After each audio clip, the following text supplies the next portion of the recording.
Greetings and salutations, ladies and gentlemen, mostly gentlemen in the chat. Really appreciate you. Ladies, even if you're late, we also appreciate you. Thank you, thank you so much for the continued support. TSWS took a break for an entire week, and y'all are still in the chat 5-10 minutes before we even start. I mean, it's very humbling. Don't you feel the same, Ham? Oh, absolutely.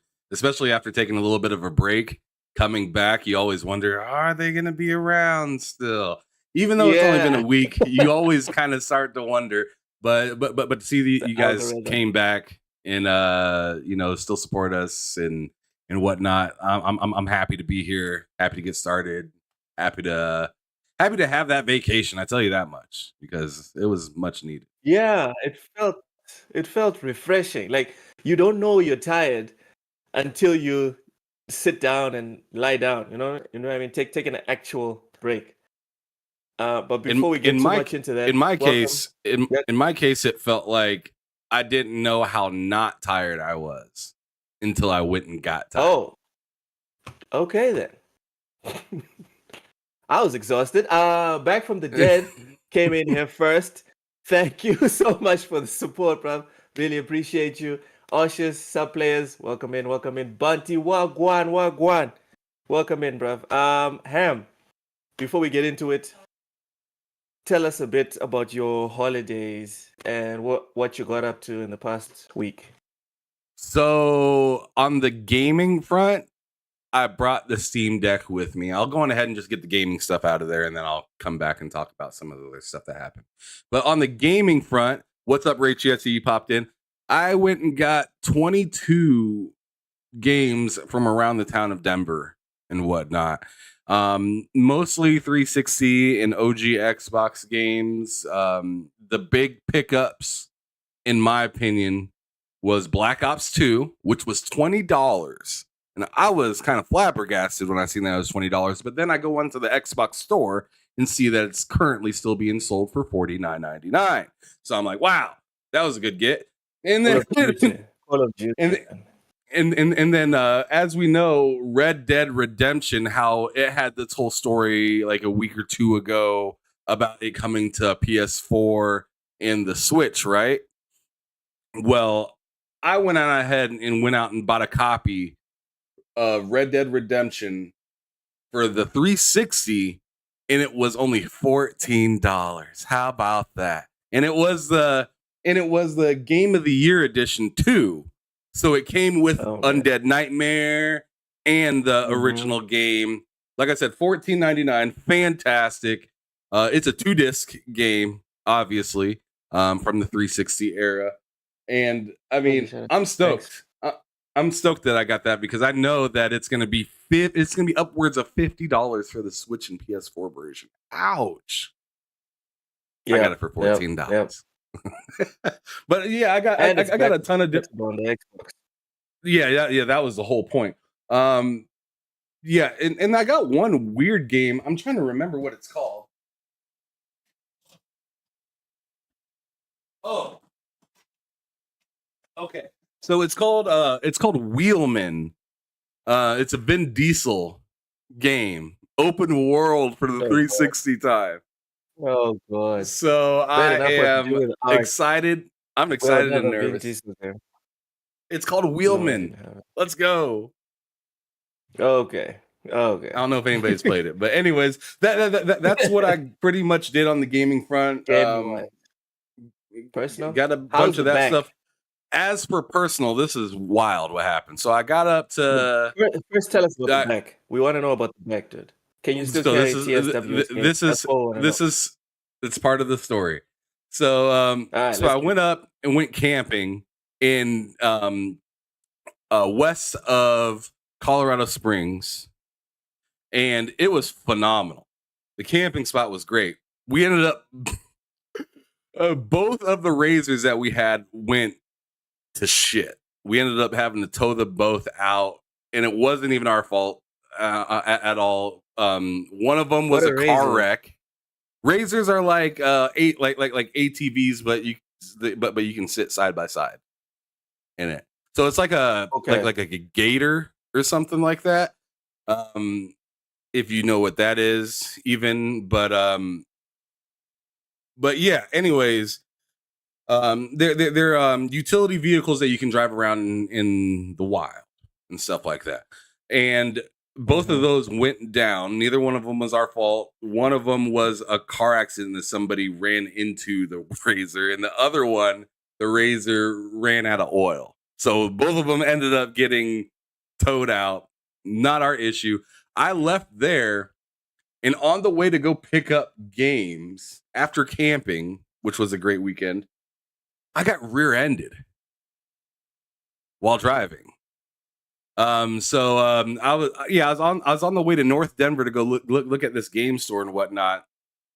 I'm on I-25, which is one of the interstates that goes north and south in the United States. And I was just driving, and I hit the brakes because traffic was slowing down, and I heard, "Err!" And I looked in the rearview mirror, and I was like, "Oh shit!" I seen one car Damn. hit one car, and that car hit the next car, and then the car behind me slammed into my back. Luckily, my car wasn't seriously damaged, and I wasn't seriously injured either. Nobody was seriously injured. My rear bumper is messed up. My tail light blinker is all messed up. Big deal, right? No, not a big deal. But after a few days, my back started aching a little bit more. So I'm What? going to be getting, yeah, man. So I got to go do another God damn MRI. it, So I got to do another MRI to see if my back got dude! worse For the or sake of the channel, just I like was for laying the in bed sake of the before channel, this. don't leave the house. Don't leave the house. No, just don't leave the house. Just figure it out. I don't know how you're gonna figure it out. You know what? Don't walk up or down a flight of stairs, bro. Just uh, I mean, I'm I just need the trying to bag, live my right? goddamn life, man, to the fullest. What up? What up, Dolo Knight? Good to see you. Dollar Um, night. Welcome in. well, Ashes came through and said that game was fire, talking about Wheelman, and he also said Chronicles of Riddick Mm. was fire. I've heard a lot of great Yeah, things yeah. about Chronicles of Riddick, but I never heard anybody say anything about Wheelman. So I'm really excited to jump into that. I'm gonna jump into that later on my 360 once we get done with the show, probably after dinner. But anyways, let's go on ahead and get into the show or whatever you want to talk about. I guess. Why does no one want to know what I was playing during the week off? Why are we assuming that I wasn't playing no games? Why? Why are we doing this? Because we know what it is. Look, you don't play games. Oh my god. You know what, Ham? I've been playing Atlas Fallen. How Oh about no them apples? way! For How real? about them apples? Huh? Where Suck you on been? that, bro. Where you been Suck playing it at? on that. Where you been playing that sorry, at? Xbox. Oh, Xbox. okay. Maybe we should jump in sometime. Let's see what that internet looking like. No, it's not the internet, because I've been playing with Flemish. Actually, quick shout out to Flemish. He and I are actually game sharing. That's why I've got access to Atlas Fallen. And that's why I'm also going. Well, he's also going to get what is it called? Armored Core 6, and then Oh shit! Look at you. he's You gonna. got yourself a Yeah. homie. You got yourself a whole ass Yes. homie. Yes. And we're in the same time zone, Just so I don't have to Xbox wake up at mooching 2 in the ass, morning. mooching off of Xbox fans. You disgusting ass Look, man. individual. You're a sick bastard. No, dude. Disgusting. I'm buying Armored Core. I'm not Mhm. getting. I'm not pre-ordering Armored Core. Ask him. I'm not pre-ordering Armored Core. He's just getting Starfield, the pre-order thingy. I canceled the pre-order thingy. He's getting the pre-order thingy. So That's dope. you know what? Congratulations on that. I'm happy that I got to help in the midst of that. Yes, That was yes. wild. I was going to Because say. he hit I me was up. going to He say hit me thank up. you. Okay, yeah, continue. I was going to say that I've been looking for someone to game share with, and you are the one who actually got in touch with me with this off time. Like, yo, I know someone that might be interested. Get in touch. His name is Flemish. Blah blah blah. One thing led to the next. We're now game sharing. We're in the same time zone, so even like co-op games, I don't have to stay up until 2 a.m. to play, or you don't have to be up at ungodly hours to be able to play with me. So it's just working out. It really is. As far as Atlas Fallen is concerned, Ham, it's an okay game. I don't understand all the hype and excitement. It is very, very okay. That is the I most I'm giving Atlas Fallen. I really enjoy the game, but I can see what you mean. It has its dry moments, as like the story is Yeah. very dry. The, Yes. the gameplay is fun, but it is very much a dance. It's not Yeah. something where it Yeah. feels like when you get that momentum pumping, then you're like, all right, yeah, this is kicking now. But when you lose your momentum, you feel naked. And in that Yeah. game, Yeah. you feel It bare feels naked. almost it feels almost like a rhythm game than like a proper action RPG. Welcome in, Jacob Novak says one word PSVR 3. Oh god. Uh going back to Atlas Fallen Ham. It's not Elden Ring. I hate to say, Oh I no. know it's not fair. Who thought it I was gonna know be it's not that? fair. No, it's not even about saying it was going to be that. I'm talking about it feels, it doesn't feel precise. You know how people are bitching about, what is it called? Baldur's Gate, essentially redoing the whole, like what the flow is for RPGs. I think Elden Ring set the floor for what like action adventure type games uh, should be in terms of just precision in battle. I'm not talking about styles, whatever, but precision that you can count on. I think Elden Ring set a new standard, and the people that have played and understood and loved Elden Ring not gonna really enjoy this for too long.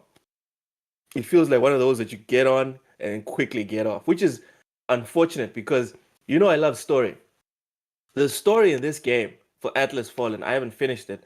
I've gotten, I think, maybe 30% in, but it looks very interesting. But the gameplay for me just doesn't grab me. I'm sorry, it doesn't grab me. I See, was I'm the about to opposite. uninstall it. I'm the opposite. I feel like the Okay. gameplay is what's keeping me alive, but the story is kind of skippable. Like it's very It's what? kind. And to me, the story. I mean, I'm happy that we're having this complete opposite on thinking right here. But like to me, the story is just like it's kind of dry, and I don't know. It just kind of seems like go over here to stand still and listen to this kind of dry story. The camera doesn't move. Not like the cut scenes are really cut away from the moment. Yeah, yeah, So yeah, like yeah. It does pull you you out. don't walk into the room and a cutscene starts and you're like seeing different camera positions of your character and like having a conversation. It's But the like reason, you go up, you hit B, and your guy just stands, and it's like the camera doesn't even budge or it anything, takes and you it's just like somewhere you're else, just yeah. and sometimes takes you somewhere else, which without spoiling it, because we have to be sensitive or people haven't played, without spoiling it, Ham, can we agree that it makes sense considering the people and entities involved and the time scales involved? Does can we agree that it makes sense for the story to not just be 100% focused on you, and that it has to, especially the camera perspective, it has to jump around a bit? They didn't do it Uh, well, but can we agree that it's necessary for you to understand the whole I thing? can I can agree that some parts of that for sure are necessary, especially for the fact that when you're in multiplayer co-op, I don't know how that'd work Yeah, great. And in being able to man, involve dude, the it's second bad. person, that would be tough. It's bad. It is bad. Like, I'm willing to play co-op with you just so you can experience it yourself. It's bad. They tried. Like, I give them kudos for even trying it, because co-op, as we will discuss with Forza, it almost seems like it's a dying art. So it's important to have devs like that attempt co-op, whether they Like attempted yeah. wrong or right. But I the fact I that it feel even like exists. I feel like the actual like fighting co-op system is dope. The like being able to slide, you don't have to hold when someone's dead. You don't have to sit there and like wait for the mustering of them to come back alive. Yeah, yeah, You yeah, just hit yeah. B and just keep it moving. Like And you're that's good. the whole thing of that game is you got to be moving, or else you're gonna repeatedly get hit. Hey, Um, even the sand surfing, that is a uh, nice one. the It sense, feels nice, especially and you when the game opens up and you're in co-op yes, and you're both sand surfing for like the first like it's just like 45 seconds, maybe a minute of just sand when you're surfing, going down that going hill, downhill. when you're Yeah, going down going that hill, oh downhill. my god, It is amazing. That's set piece, bro. Yes, yes, it's pretty awesome. Batman is not a superhero click. Well, at least he's consistent. Senor Click is consistent. What's up? What's up? Welcome in, Click. Welcome in. We're talking about Atlas Fallen. Ham, so clearly me and you have both given it a go. I've played it single and just a little bit of single, but mostly co-op with Flemish. What is your score out of 100? What's your score for Atlas Fallen? I'd give it actually like since I'm kind of I label myself a co-op slut. I love co-op games that allow me to Yep. play with somebody else. They always get a little bit higher praise sometimes than they maybe should from me. So with that being said, I give this game an 83. 'Cause83. That is yeah, generous. yeah. I really enjoy it, especially when I'm playing with somebody else. Run like to me, it's amazing that somebody can be way far away from you and do something to contribute either to the mission or to something else that you may have needed. Like here, showing on the screen right now, me and Vinny are playing the game together, and we're like going back and forth between like raising these things, these like lights that the lights that go and show you where the next light is, and then the next light is, and then there's a treasure at the end of it. Well, you Yeah. can kind of tag team those kind of cool. So one person's going for it because some of those things are timed. So like one person will be going to it, raising it, and the other person's like sand surfing, kind of like in the direction that they think it may be. And so you see, we're both right here. I leave because he's doing it already. So I'm looking for where that next beam of light is going.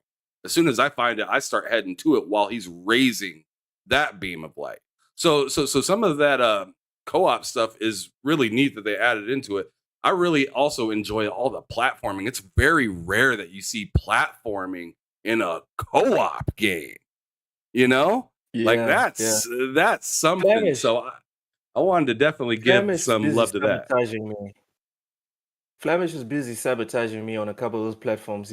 Dude is raising the platform when I still haven't made it, and I barely double jump onto it. And and I'm like, dude, why didn't you just wait for me? He's like, you made the jump, did you not? Toxic. This is very toxic. Doesn't seem like a healthy relationship. Dolomite says, I don't want to get into it with Starfield so close. I completely understand. Oh yeah, I get that. Completely understand. But if you can find some time, dude, even if you buy it on a sale and you're only gonna get to it next year, trust me, Elden Ring is one of the best, like most reliable purchases you can make in gaming. Period. You know Just why else I give it an get Elden- 83 score? Yes. They didn't try to fool me and say this is $70 game. They didn't try to fool me and say this is a crazy new premium $70 experience. This was co-op for spoken for $60. That's how I looked at it. And I was like, that's amazing in that sense. Without the annoying bracelet. Yeah, the bracelet doesn't talk near as much. Boogie Woogie Woo. Welcome in, Boogeyman. Rachie says couch co-op is great. It just needs a good application, something most developers forgot how to do. Microsoft and Sony really need to acquire some Nintendo employees. The Nintendo employees, they're all about making good games. Sony and Microsoft are about making money. I said what I said. My score for this game is 70. Good game. 70. Wow. Anyways, okay, 80. Let's give it a green one. Let's give it a green No. score. Go on, give it the score that you want to give it. If it is a 70, God, let it be a 70. All I ask for It's is a you guys in the 7. chat hit that like button, and those of you watching, hit that like button as well. We'd really appreciate it. But moving on. Thank you. Ham, we were supposed to get into these before we started talking about Atlas Fallen, but you had to make me bring up my gaming card credentials, so we didn't get into the sports or or or the just the shenanigans to do with the real world. Hold on, I'll be right back. Ham, uh, what is the worst, in your opinion, the worst thing and the best thing that could happen this NFL season? The best thing? We're talking about the NFL now? Wow. Yes. Okay. Yes. Um, Yes. That was a left turn. yeah, it The was a left best turn and the because my worst. mind was in gaming. Yep. But Unclench, bro. Unclench. and man, you palate cleanse the hell out of that right there. All right. So the best thing that could happen in football is that the Vikings win the Super Bowl. Oh my God. Why would you? Okay, now you need to tell me why. Because you can't just spew some trash like that and then just leave it at that. Why? Why would that be good for football? Because normies still matter, and Kirk Cousins is a normie. Kirk Cousins, Lord. He's a normie, and people need to respect that. Just your basic ass dudes can be champs. You don't have to be special. He's the Steph Curry of football. That's what you're saying. Oh no, not at all. It's more Okay. like oh no, I'm not even gonna say that. Never mind. Nope. Okay. Well, okay, for me, I think the best thing that could happen in football is if the Ravens win the Super Bowl. I think the Ravens should win, and they shouldn't just agree win with that. I think Lamar should run for, I don't know, 300 in that one game in the Super Bowl. Barely throw the ball, carry the team by himself to get that ring. For me, that would be the most beautiful outcome for this season. That'd be pretty dope too. Yep. What's the worst thing that could happen? Worst thing that could happen: Raiders win the Super Bowl.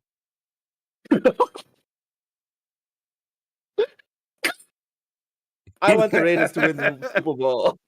I do. But the worst thing, the absolute worst thing that could happen is if Patrick Mahomes and the Chiefs win the Super Bowl. I'm sorry. I agree with that too.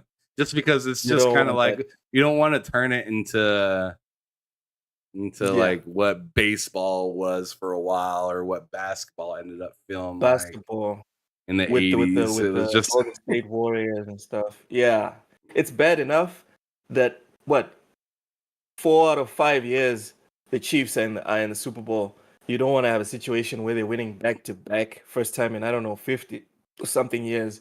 You don't want that to happen. So that's the worst thing that could happen. All right, let's do the same thing.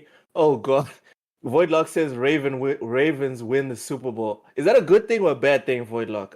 Dolonite says go 49ers. Okay? No. He said that during the best thing that could happen. He said that actually before you even said that. Oh, so Voidlock agrees with me. Awesome. Yeah. Awesome. Yes, me and Voidlock on the same.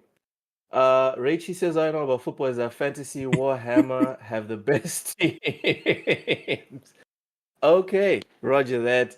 It's not a superhero click. Patriots winning. Oh, no.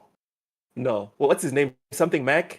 He's Mac Jones. Mac Jones is not taking that team to the playoffs. Forget even the Super Bowl. Settle down. Disrespectful. All right? Unclench if you're a Patriots fan, right? It was 20 marvelous years. It's over, right? Make peace with it. It'll hurt less. Ham Solo. Let's do the NBA version. What's the best thing? What's the worst thing that could happen this season? The best thing that could happen is I don't understand. the best thing that could happen in the NBA this year, in my opinion, is that the Spurs make it to a conference finals. That's way too much Buzz to off. ask. Buzz That's off. What are you I would like talking to see about? because you know Oh why? my You God. know why? Because everyone's given, and I feel bad for the guy, but everyone's given Wimby Wimbignanu. Everyone's giving him so much high praise that I'm just Wembanyama. like, dude, yeah, I just hope that he can live up to it. That's why I say it's the best Ooh, thing that could happen because it's just ooh, like, man, he has so those much knees. writing. He has so much writing, and I want him to do good. I want him to do really good, Yep. but like Odds are not. because They're not with it. obviously, no, the odds are not with him, and it's because of the media, more or less, in my opinion, than anything. Because I don't see him screaming everything off the top of his lungs. It's the media saying, "Oh, this guy is the next thing to look out for," and he is. I get that, but man, they're talking about like LeBron James and stuff already, and it's just like, bro, like. So that's why I say the best I thing don't that can see it. happen is him. The worst thing that Yeah. can happen in the NBA is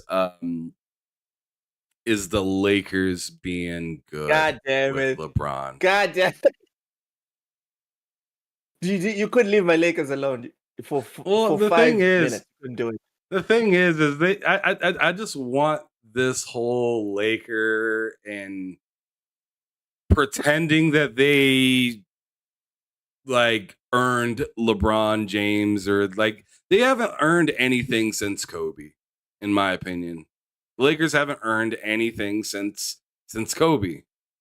So like I don't like Yeah, I'm so the way that I look at the Lakers now is like a fake team. God damn.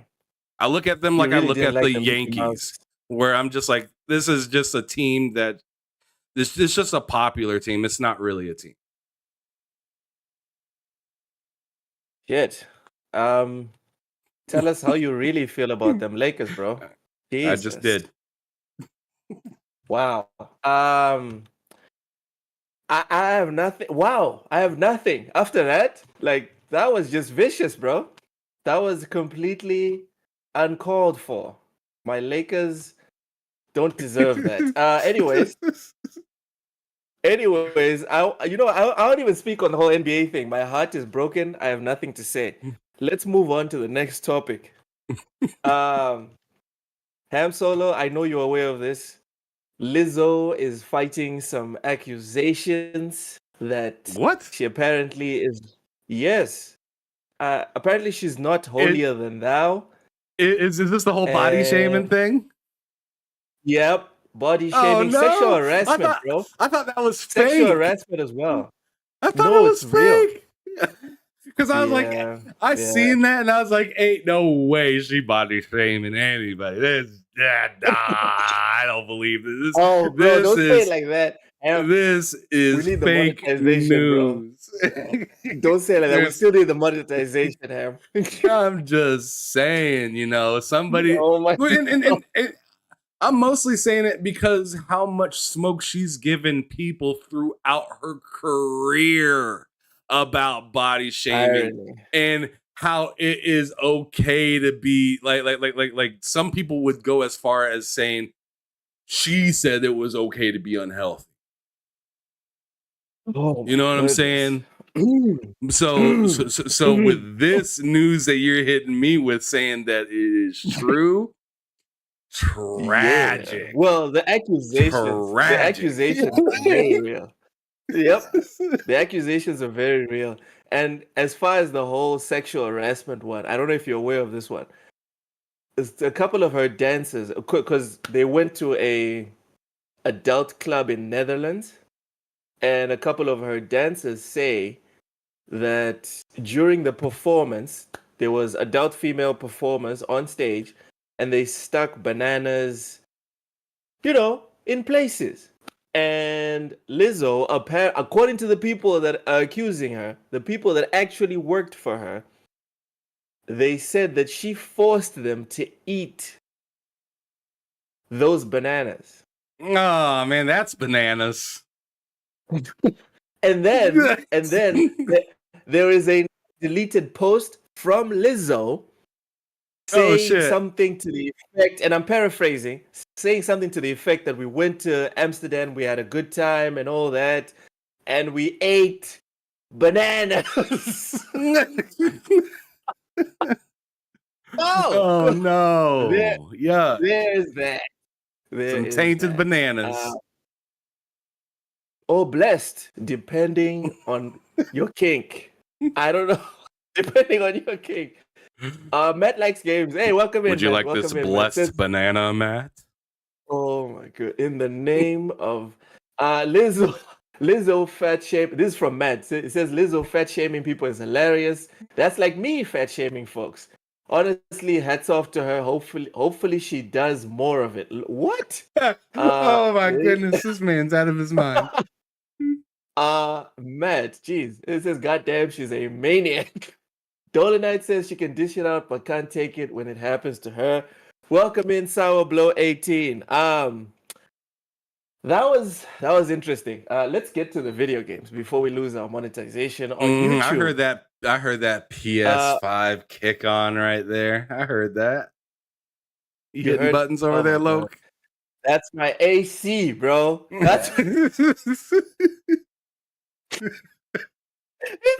conditioning. It's You my air lied. You know that conditioning. was your heater. That was your heater. Oh, okay, because That was your metal. To, That was your metal melter right there. Your liquid okay. metal melter. Okay.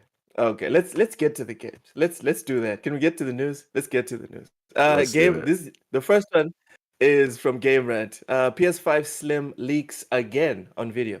A slim variant of the PlayStation 5 rumored for a while now has been leaked twice, this time appearing in a video. The leaked chassis of the slim PS5 appears to have a detachable optical drive, potentially making repairs easier and helping streamline manufacturing.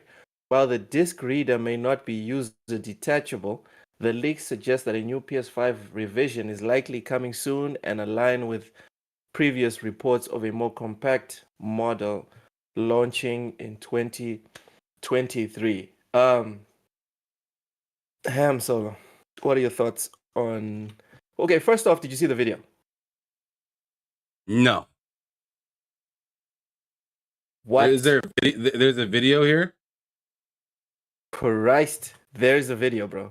It's all over. It's all over Twitter or X or whatever. Are you talking about that little video of somebody holding it in their hands? Yeah, I've seen that. Yeah, okay, yeah. Okay.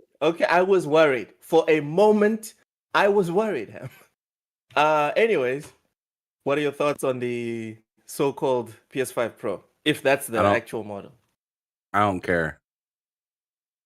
You don't care? No. I tell you why.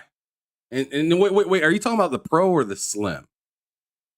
Because I feel like it's just going to be a Slim. The Slim that was leaked. Okay, so yeah, I definitely don't care about the Slim. Yeah. I mean, I definitely don't care about the Slim because I already have a PS5. I don't care. It's like having the original PS3. It's almost like the Slim version of the PS3 was actually a downgrade. So like I don't even know what this is going to be. Like I remember them talking about like disk drives being detachable or something like that, possibly. And if that's the case, then I really don't want it because I have a disc version of PS5. I don't like, even if it was a PS5 Pro, I would not want it. And I tell you what, PS5 or not PS, not just PlayStation in general. Gaming consoles just really need to stop doing mid-gen refreshes and stuff like that. They need to just come out with a sought out to make and just call it like it is. I I'm not really loving it. The only time I really kind of understanding it is when they're making it cheaper to purchase. Then I'm like, okay, that's fair. Kind of like the PlayStation Slims and stuff like that, and like the other some of the other Xboxes and whatnot. Then I get it. If you're making it cheaper for the consumer, sure. But as somebody that purchased a Xbox One X, sure, there were enhancements on it and stuff like that, but I don't want to get the squeeze. Let's be I, honest. and well, in my opinion, it's just like it feels like you're telling me to go get a PC. If you're gonna continue, if you're gonna come out with one edition of a console and then continue to say, and it's not a rare thing anymore. Like, it's not a rare thing anymore now. Once you do it once, it's not rare, right? So, yes. so you can't tell me generation after generation, oops, here's a better version. Oops, here's a better version. Oops. Like, no, I want to buy the version and be done for like the next 10 years. And then whenever you come out with a real step forward, and see, to me, this is why this generation for a lot of people doesn't really feel like too big of a leap up. It's because you made a half leap last generation, and then it felt like another half leap into this generation. So it kind of takes away the essence of something really being fresh and something really pushing. You know, if you're just adding an upgrade and saying, oh, like this one, you know, has a little bit better of this, but it's still in this generation, you're telling me pretty much, hey, go just get a new graphics card, and then you'll just be good for the next 10 years. Legit. Yeah, it doesn't help the whole argument of go out and get a console. Raichi says 5 to 6 year lifespans max on console. This way, console players stop erasing PC player for changing GPU every 5 years. Dolomite gen refreshes make no sense to me.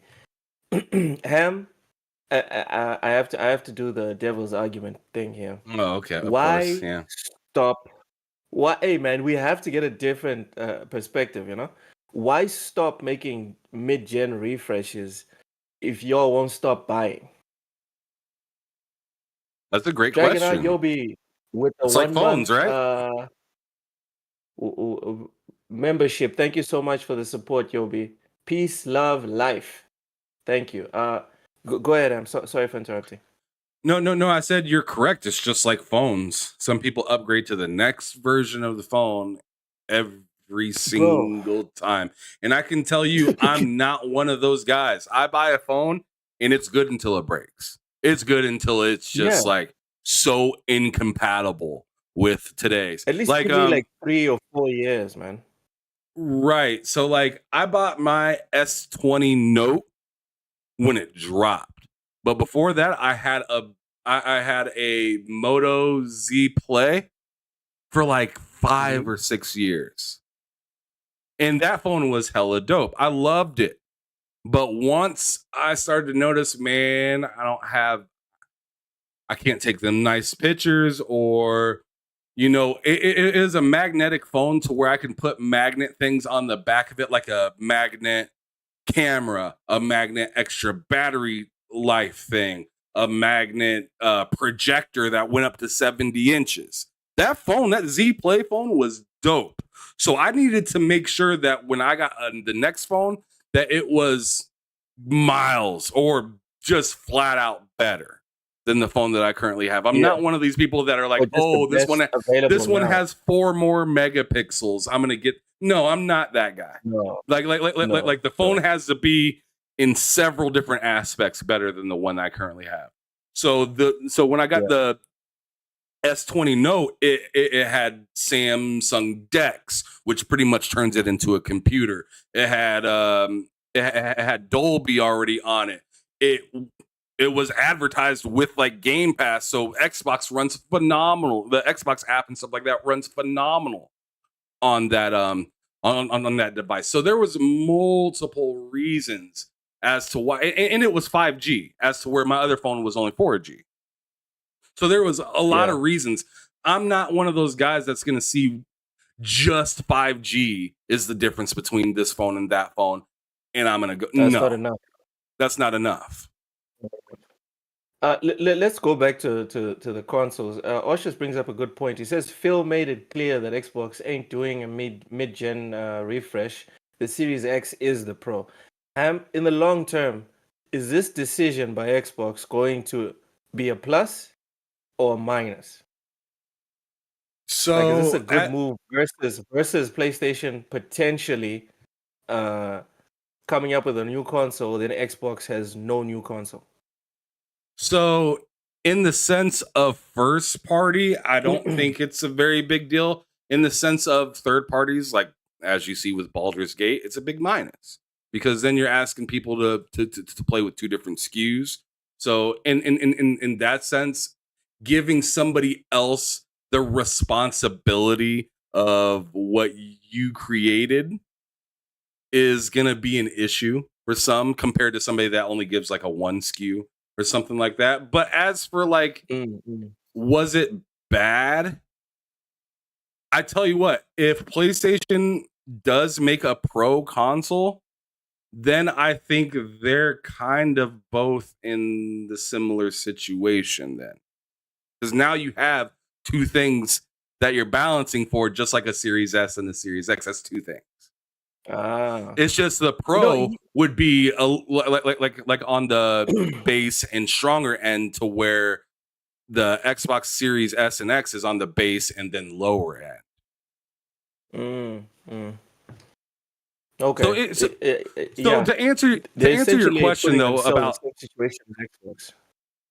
kind of yes, but they'd have more range in power on the upside than where Xbox is with the Series S, kind of on the downside of it. But I mean, I don't think that it's really something for Xbox to really care about. I think when they came out with these two SKUs at the beginning, in my opinion, that was them saying we're not going to do a Pro, because how the heck are you going to then add a third SKU? How are you going to then add a third SKU to that and say now develop for the Series X2, the Series X, and the Series S? Like, that seems like way too much. Don't forget, Xbox is doing everything they can to make sure people don't leave the one behind. They are, but I feel like that's more first party than it is third party. Like I feel like that's more of an option than like the S and X, and then a possibility of a Pro. If the Xbox Pro did come out, if Xbox did come out with a Pro console, I would not be first in line to get it at all.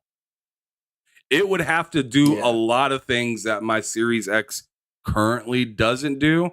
And to me, it wouldn't make any sense, again, like I said, because it's just, how are you going to make a Pro and then somehow balance it all the way down to the Series S? Like, what would be the point? It isn't the reason you put all that velocity architecture and stuff like that into the Series S and made, it kind of be as copycat as it can be, other than like the GPU and, whatever. Like, isn't that the point, that you made them so parity? So why would you make another one that's like really ahead of the Series S? Especially when you got, and my buddy Matt Likes Games made a big point, which was, to me, super interesting. He said, if you were to make a Pro, what would it make sense for a game like Starfield that's CPU bound?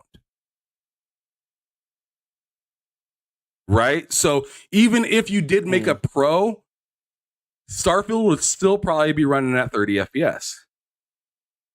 So what would be the point? It's a valid question. Welcome in, John Wolf. Dolonite comes in with the Nintendo argument, which obviously we cannot counter considering Nintendo's numbers recently. Dolonite says, make good games and the console will sell regardless. Ham? Facts. Make the games within the power restraints that you've made for yourself. And stop trying to reach to the sky for these crazy graphics that nobody really actually cares about. We're playing video games to escape reality. It's fine if you want to bring reality in as much as you can, but when you are killing years on time and the console is telling you, hey, bro, I ain't that strong, I think you should listen a little bit and maybe dial it back a little bit, because we're playing to have fun. We're not playing to see, the scab on this person's leg show in 4K properly. Like, who cares about that? I mean, it's cool sometimes. It's cool sometimes, but not all the time. Properly. But here's the thing: everybody needs to realize not everybody is Kojima. Not everybody is these like big budget or should have this large of a budget. I mean, and this is why gaming is going the direction that it is. You're seeing people get picked up like Ninja Theory, where they come out with like a AA game and somebody sees potential. They're like, yo, they worked in the confines that they could and they did it well. They deserve a AAA budget now. That was an awesome how game. You move to me. To me, that's how you move. You work in the confines that you're in. To me, I think that a game like Callisto Protocol punched above its waist. Had all these pretty graphics, boring ass gameplay. Yeah. So that was unfortunate.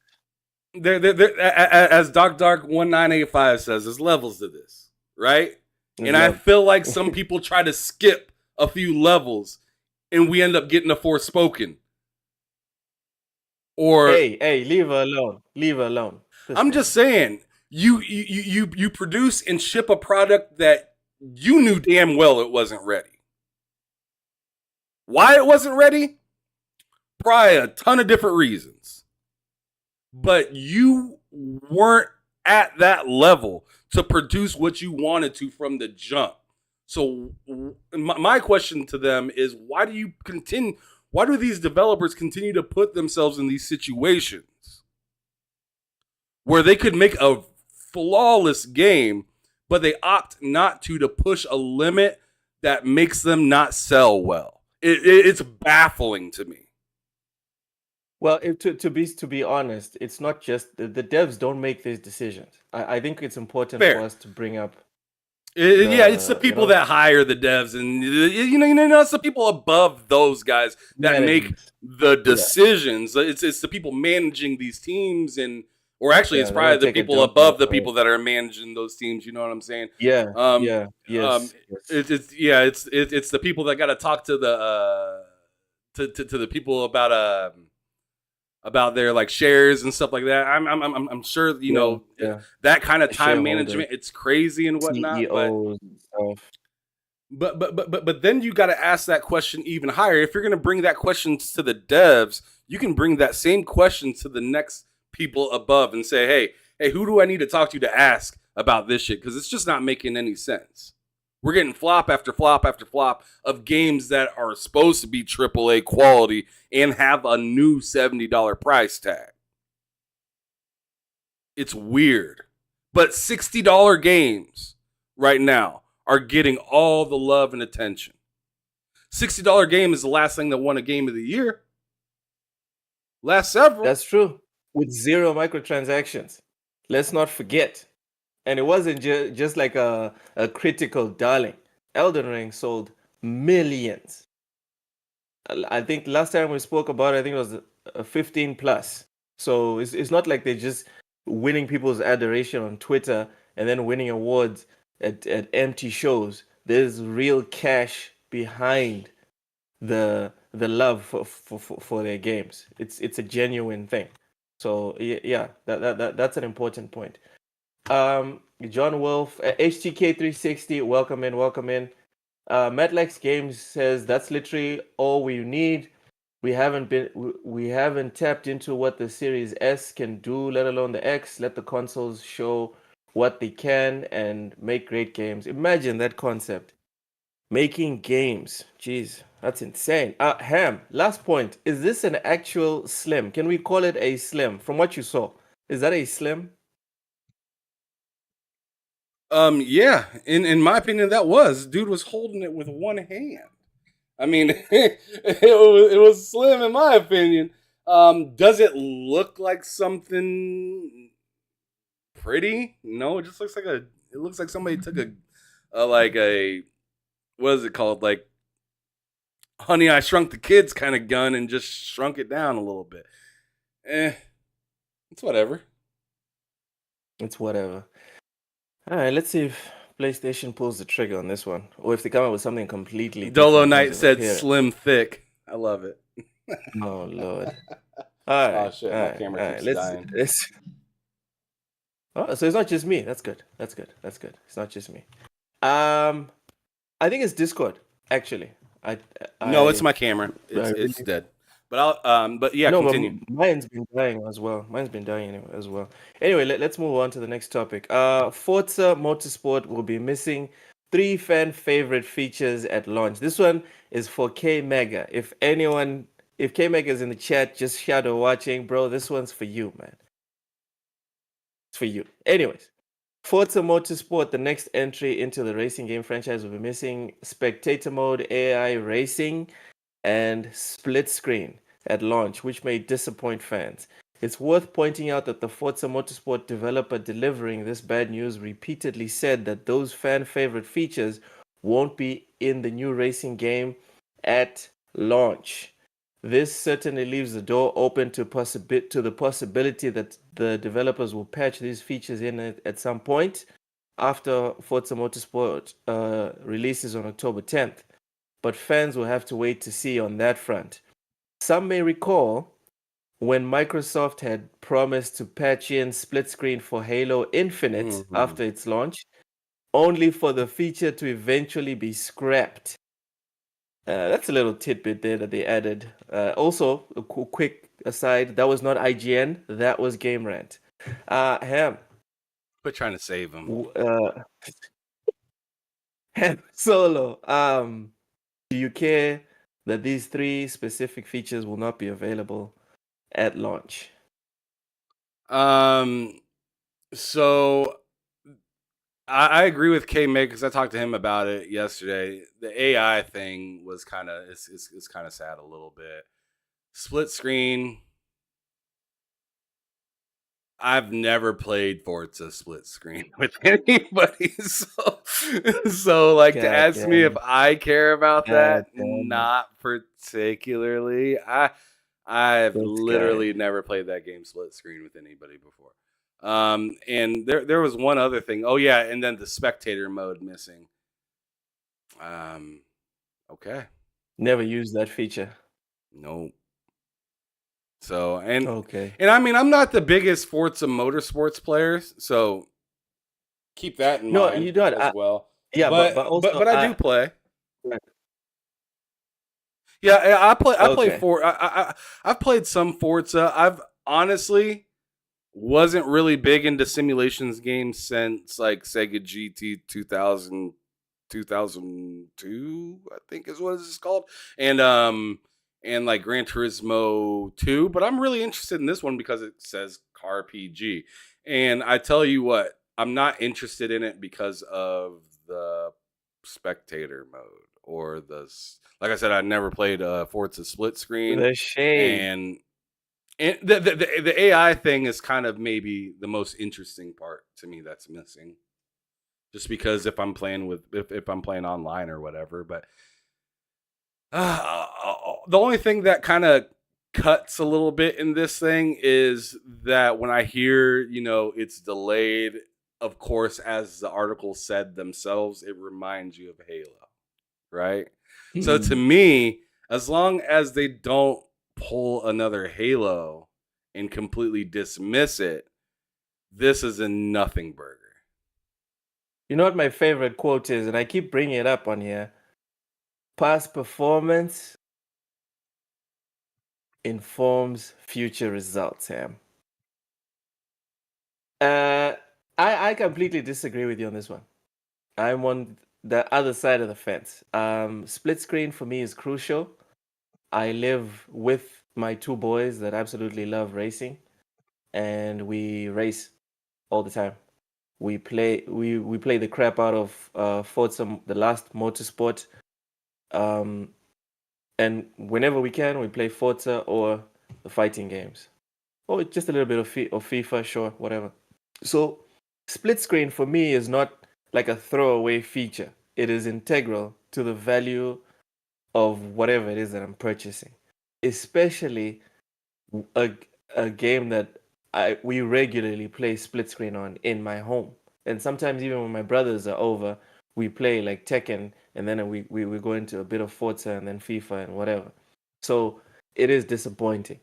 This is a real feature that I'm still gonna get the game. Don't get me wrong. I'm still gonna get the game. I'm sure it's gonna be a good game. Most Forza games are great, but I don't think this is something to just brush over and be like, yeah. Most of us don't play split screen. I think that's unfair, and it's not the right way to look at it, because they're not asking for less when they charge people. The price is still the same. There's less features, but they're still charging you what they're charging you. So yes, I also know it's on Game Pass, whatever.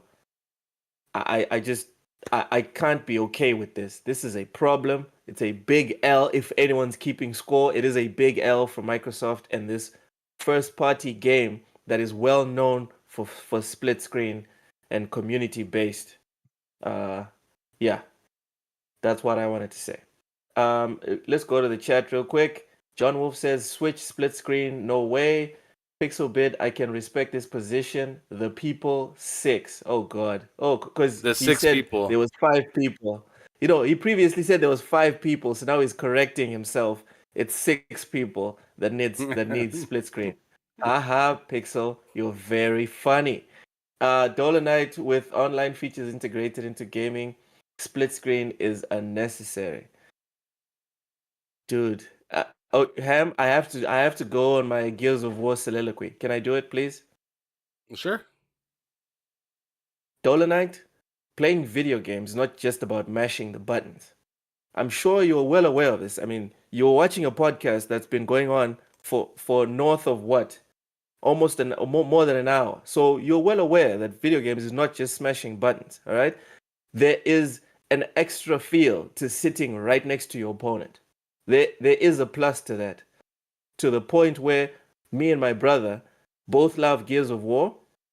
We travel to each other's provinces to play Gears of War 1, 2, and 3 back to back. It's just our thing, it's our tradition. And it's not the same if he's on the other side of the planet. Right? He needs to be next to me, sharing whatever Cheetos or whatever junk food we're eating at the time and going through the game. So, no, you can't just freaking turn on the Wi-Fi and you're good. No, that's not how it works. Dolomite says, I've been gaming since Pong. Dude, you're not helping your case. You're just making it worse, because you clearly know the value of co-op split screen. So why downplay it, bro? Why? So yeah, that's pretty much all I have to say about the whole split screen thing. People trying to downplay it, shut up. Shut up. If this was something that was not in Gran Turismo 7, y'all would not be trying to downplay this. All right? Oh, there you go, That's all I protecting have to say. PlayStation out of nowhere. That came Oh from my nowhere. god. Here comes that PlayStation condom. Gotta wear that protection. Saulo. Magnum. Saulo 18 says, The only reason I watch TSWS is because they have split screen between Ham and Loke. I can crop Loke out. Jesus. Wow. Let him know. Damn. Yo, back from wow. That would hurt, bro. All of his crappie back from the dead. takes. Crappie. M? No. Back from the dead says exactly, Loke. You might not say something if the other person is within swinging distance. See, this guy gets it. Pixel Bit G says, in my house we don't use split screen, but I set the kids up with a Series S and X screen. Big Pixel, as soon as I can afford this, I'll do it for my kids, but I'm sure there's just that little oomph, that little, that sugar, that extra spice when you whooping someone and they're not in the next room, they're right there next to you and you're whooping them in Tekken. It's the reason why people watch Evil. It's the reason why people watch Evil. And you know what I mean with that. Raichi says performances are important to have fun. Halo 4-player split screen always had frame drops, just like Smash Bros. 64 FPS was horrible. 4 players, yet it was great. Yeah, it's the whole human interaction thing, man. It's the human interaction. Dolomite, I can respect your position, but it's not for me. Okay, let's agree to disagree. Okay, I have to crop out Sour Blow. Dude, this was a sick burn. This was a sick burn, and I have to say it again. The only reason I watched TSWS is because they have a split screen between Ham and Loke, and I can crop Loke out. That was vicious, bro. Let him know. God damn. Okay, let's move on to the next subject. I think I'm done kicking on Forza. Ham, we're gonna try and get through this one as quick as possible because it is a mouthful. Unless you wanna stop and smell the roses. There was a showcase recently, the THQ Nordic Digital Showcase. Yeah. And they announced a whole bunch of stuff. So I'll do one, then you do one, and then we'll go till the end. All right. So you go first. The first game that was announced was Teenage Mutant Ninja Turtles: The Last Ronin. So the popular 2020 comic book miniseries is getting a video game adaptation. While no release date was revealed, we did learn that the studio handling development is Black Forest Games, which is most notable for remaking Destroy All Humans and Destroy All Humans 2. Ham, what are your thoughts on this announcement? It's cool. No, I'm not. I don't really care that much. All right, the comic was amazing, but sorry. Yeah, no. I was moving on to the next one, but go ahead. All right, the next one is South Park Snow Day, 3D co-op multiplayer game coming next year for PC, PS5, and Series X and S. Personally, I'm down for this one. Cannot wait to give this a go. You, Ham? I don't know. I like this is one of the first South Park games, like, because there's been South Park games for a long time, since like the N64. There was like the original South Park game. There was South Park Rally. There was Chef's Love Shack. Obviously there was Fractured But Whole, and what was the other one? Stick of Truth. And I think there's a few other ones, but this is the first one that I've seen where I was just like, I don't really understand the premise. Did you get the premise? It seems very open-ended. Yeah. It seems open-ended, and it's co-op multiplayer with a little bit of sprinkling of story. Well, that's what I got from it, and I think mostly it's just gonna be like a roguelite or something like that, where there's gonna be lots of like random fights and encounters, and I think that's gonna work well with the humor in South Park. I don't know if they're gonna do like a proper writing job like what they did with Baldur's Gate. because there's potential for a lot, and I mean a lot of the South Park lore to be poured into it, seasons after seasons after seasons of content and jokes and just adventures galore. So there's a lot of potential here. I'm not sure how they're going to execute it, but I'm Yeah. excited. I want to give it a go. That's where I'm kind of confused. I just Next, don't know what to expect with it. I mean, sure, I'm down to play it, but it's something that I just need to see a little bit more of before I say I'm psyched about it. I'm psyched. Almost anything South Park related, I'm down. Until I find out that it's like bad, I'm willing to give it a go. That's me in South Park. Anyway, next game, Gothic Remake. The latest trailer focuses on a brief overview of the fantasy world players will get to venture across. No release dates as of yet, but it'll be available for PC, PS5, and Series X and S when it comes out. Gothic Remake. You down? Are you muted? Can't hear you. Yeah, I was muted because I sneezed. My bad. All As right. for Gothic, just another one that I'm just not quite sure about yet. Didn't see a whole lot Mm. that tipped me in I either I have zero direction. interest in this. I have zero interest in it. A lot of people say good things about the original. I have zero interest.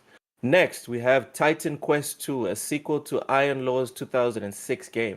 Titan Quest 2 is being developed by Grimlaw Games, a studio best known for developing Spellforce 3, which was released in 2017 on PC before making its way onto PlayStation and Xbox consoles. What does it say that neither of us know what Spellforce 3 is? Because I'm sure you don't know what Spellforce 3 is. Do you know? Nope. Em? Nope. I sure don't. And there you go. Titan Quest 2 bombing hard. Next, Alone in Oh the Dark. man. THQ Nordic gave fans a new trailer for the upcoming reboot. The latest trailer introduces Edward Carnby, a private investigator played by David Harbour, and one of two playable characters in the game. The second trailer for the game was also shown, highlighting the second playable character, Emily Hartwood, played by Jodie Comer. Alone in the Dark, Ham. Interested? No, probably not. Yeah, it's a whole lot of mid. It's a whole lot of mid in this showcase so far. And next is The Last Train, a real-time strategy game coming exclusively for PC.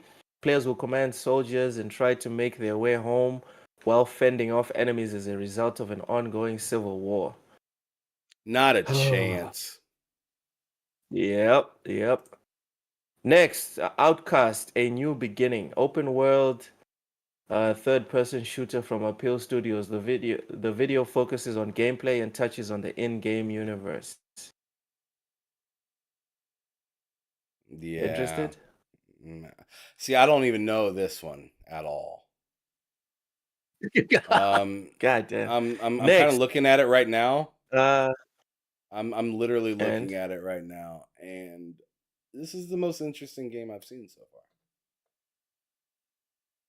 and still not like in love with it. Next, Space for Sale. This is a simulation game getting a closed beta test. Okay, so we don't even know what's up with this one. So can't even say we're interested or not. Next, Tempest Rising, an upcoming base building real time strategy game for PC inspired by real time strategy games released in the 90s and 2000s. The latest trailer focuses on gameplay, but no release window was announced. I didn't like what I saw. What about you, Ham? Tempest Rising. I'm not even paying attention. I'm still looking at the Outcast. Like All I said, right. this is the most Next. interesting one I've seen so far. Next, Trine 5, A Clockwork Conspiracy, is out on August 31st. Ahead of the release date later this month, THQ Nordic debuted a new trailer that focuses on the co-op gameplay fans can expect. Trine 5, interested? Not I interested, I Ham. What are your I thoughts? own I own Trine 4, and it was a good time. I think Trine 5 would be pretty fun. All right. It is side scrolling, so I don't know how much you'd like that, Loke, but it's a lot of action. And it's co-op. If So I mean it's pretty if fun. if you're willing to game share, if you're willing to game share, I don't mind game sharing it. What I'm not going to do, Ham, is buy Trine 5. Next, Way of the Hunter, Tickamoon Plains. Got a new DLC trailer focused on the post-launch content and new locations players can visit. The Tickamoon Plains DLC is out on PC, PS5, and Series S and X. Ham, have you ever played any of these Way of the Hunter games? Nuh-uh. I haven't. Have you? I haven't, but my older brother has. He swears by it. He loves it. And for some reason, it's always in the top 10 sellers in South Africa or in my region, which is so strange. It's always in the top 10. I'm like, y'all always is learning how to buying hunt through some this? video games. I'm like, what? Way of the Hunter? It's so weird. I don't know what that's about. Like it might miss like 1 or 2 weeks or months, but it's almost always there, and I don't understand it. It's such a strange thing. I love hearing Sir that. X That's Man, welcome in. hilarious. Way of the African. It's strange. Oh Lord. You know what? Let's move on. The last game that was shown. The last game that was shown is Recreation. It's an upcoming arcade-style racing game for PC, PS5, Series X, and S. The latest trailers show that players will drive and help craft an open world called Mix World, where you will create, race, and wreak havoc across the setting with an option to play solo or with friends. This is the only game from the entire showcase that I was like, I would pay $60 for this. That sounds like I like a good. That sounds like a Twisted Metal a little bit. Yeah. Yeah, the way that's kind of being It put. does. I'm actually interested to check But out what this trailer looks like. But it looks like a race. yeah. So But then you also get to make the tracks, and it's a very interesting game. that sounds like Uh, a freaking Hot Wheels destruction game. yeah, Destruction Derby, but with some polish, you know. Back from the Dead says, I guess it's a little safer than hunting a real lion in your backyard. Ha ha ha. You know, when it's convenient, I'm an African. When it's inconvenient, I'm from Texas. All right. There Let's you move go. on to the next topic. You're learning. Let's move on to the next topic. Game Pass $1 offer now only 14 days instead of 1 month. This comes from IGN. No longer our beloved. Microsoft recently changed. Microsoft recently changed its $1 Game Pass offer to last for 14 days instead of 1 month. The change comes ahead of the launch of Bethesda's Starfield, which releases day and date on Game Pass at the beginning of September. Solo, what is your takeaway from this? Clearly, from the article on IGN, they're insinuating that the $1 Game Pass has been modified because they want more people to just pay for the full Game Pass instead of doing the $1 thing. Man, all I have to think about when I hear or see this article is, man, sounds like they're feeling kind of confident. Sounds like they're feeling kind of confident. It's almost like they have games coming out here soon. And they just know people are just going to want to play them. They just got to be there for that Game Pass. Look, I got to ask you, brother, are you going to be taking advantage of Game Pass? Are you going to continue it, or is or is this a good time to cancel your subscription, bud?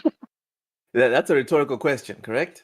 I'm asking you straight up if this is a good time for you to cancel your Xbox Game Pass. There's never been a good time. Listen to me, Look at me. I'm your captain. Look at me. Listen, pay attention. There's Okay, I'm never listening. been a good time to cancel your Game Pass subscription. Game Pass has never once Say it one more been time for the people in second, the back. Say it one more third. time for the people in the back. Oh my God. There's never been a good time to cancel your Game Pass subscription. Game Pass has never been second, third, fourth, or fifth when it comes to subscription services. It's been number one since it launched. It is still number one. It doesn't look like it's going to drop to number two anytime soon. So does that answer your question? Can you finish? Can you finish your Oh, rant? Because clearly you I'm are already feeling finished. this. I'm already finished, and it felt so good. Man. Raichi says this means you can easily finish Starfield in a month. Pixelbit says lol, keep it 1,000,000%. There have never been a good time. I'm clipping this. What? There Hey, you go. consent. I did not give my consent. Matt Likes Game says, oh damn, TSWS noted, right? approves your message. Searchman. That rant was not approved by Phil Spencer. That's all I'm saying. Um, Sir X-Man says it used to be 15 days trial on the OG Xbox and 360. Pixelbit, oh my god. Pixelbit says 1 hour and 16 minutes into the video facts were uttered. Oh my goodness. Oh Okay. man, preaching. Um, Ham. Okay, so you said that you think they're feeling confident. That's why they did this. Oh yeah, oh yeah. For I mean, me, come on now, I don't know. come on. Do you think they Go ahead. Go ahead. I'm just saying. Do you think that this is the opposite of that? No. I think Xbox have always been confident. Phil Spencer has been smiling since the day he took that office when Xbox was the Raiders essentially. When people were saying like they should close or they will close shop, Phil Spencer had that grin on his face. He has had that grin on for I don't know 5, 6, 7 years now. The tide is turning. This guy still has that same grin on. As far as confidence is concerned, I don't think Xbox has ever been like lacking in that department. But I think they should have scrapped the $1 deal completely. That's what I think they should have done. Like it's done. There's no more $1 deal. You're either in or you're out. And I think a lot of people would just get in because Baldur's Gate is cool. But Baldur's Gate is like for people like me, Ham. I'm not sure if you were that level of like D&D and story focused and like RPG wise, Baldur's Gate is like my fantasy as a child. This is what I wanted, when I was a kid. A game where I could role play and properly role play. The last time I saw a game that I could role play as the bad guy fully, you know, was KOTOR and maybe Fable. That was it. All the other games, even fucking Mass Effect, kind of didn't really give you a chance to be the bad guy fully. And Baldur's Gate kind of offers you this, you know? But Sure. what sets Starfield above Baldur's Gate is the difference between what analogy can I give? It's like Endgame, all right? I think Starfield is Endgame.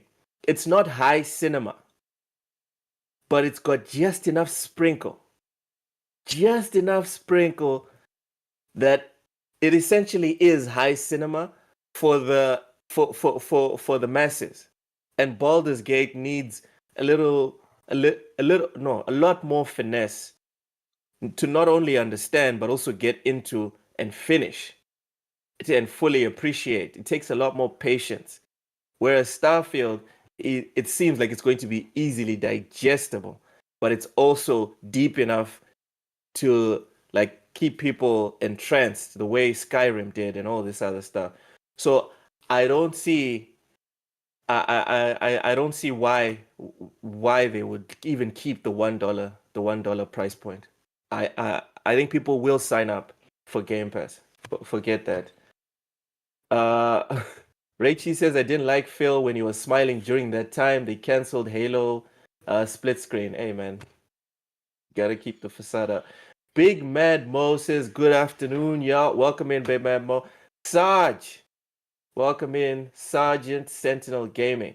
Sir X-Man says with the 1 month membership, thank you, Sir X-Man. Says Loke, did IGN fire you because you like Xbox? Oh shit. Quick aside. quick aside. Quick aside. I did join Complete Xbox as a writer. So Did you really? there's that. For real. For real. I mean, how did they add an incomplete brother to complete? I'm Oh my God. confused. We heard you turn on that PlayStation just an hour ago. And you go, yeah, that's my air This conditioner. guy. Lying ass. So X-Men, no, they did not fire me.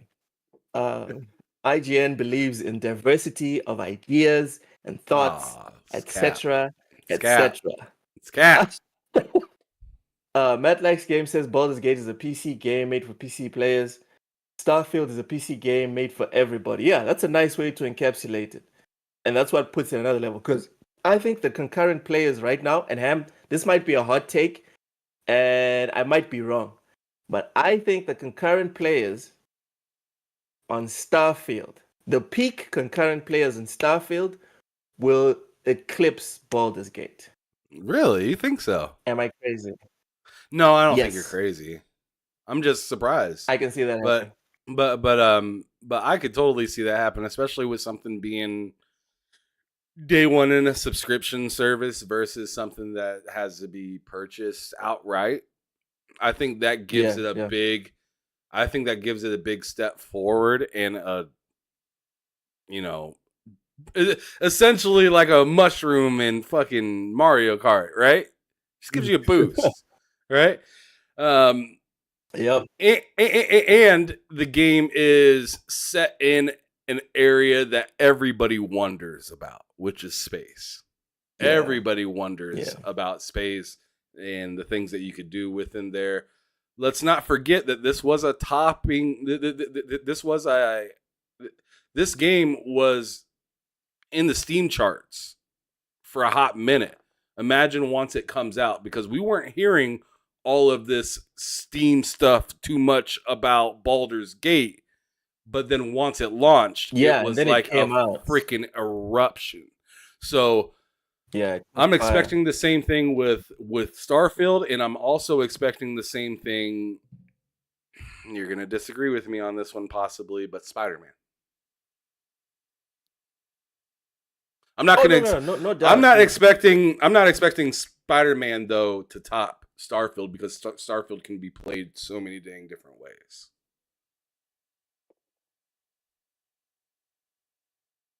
I think Spider-Man will definitely get like high player numbers, Ham.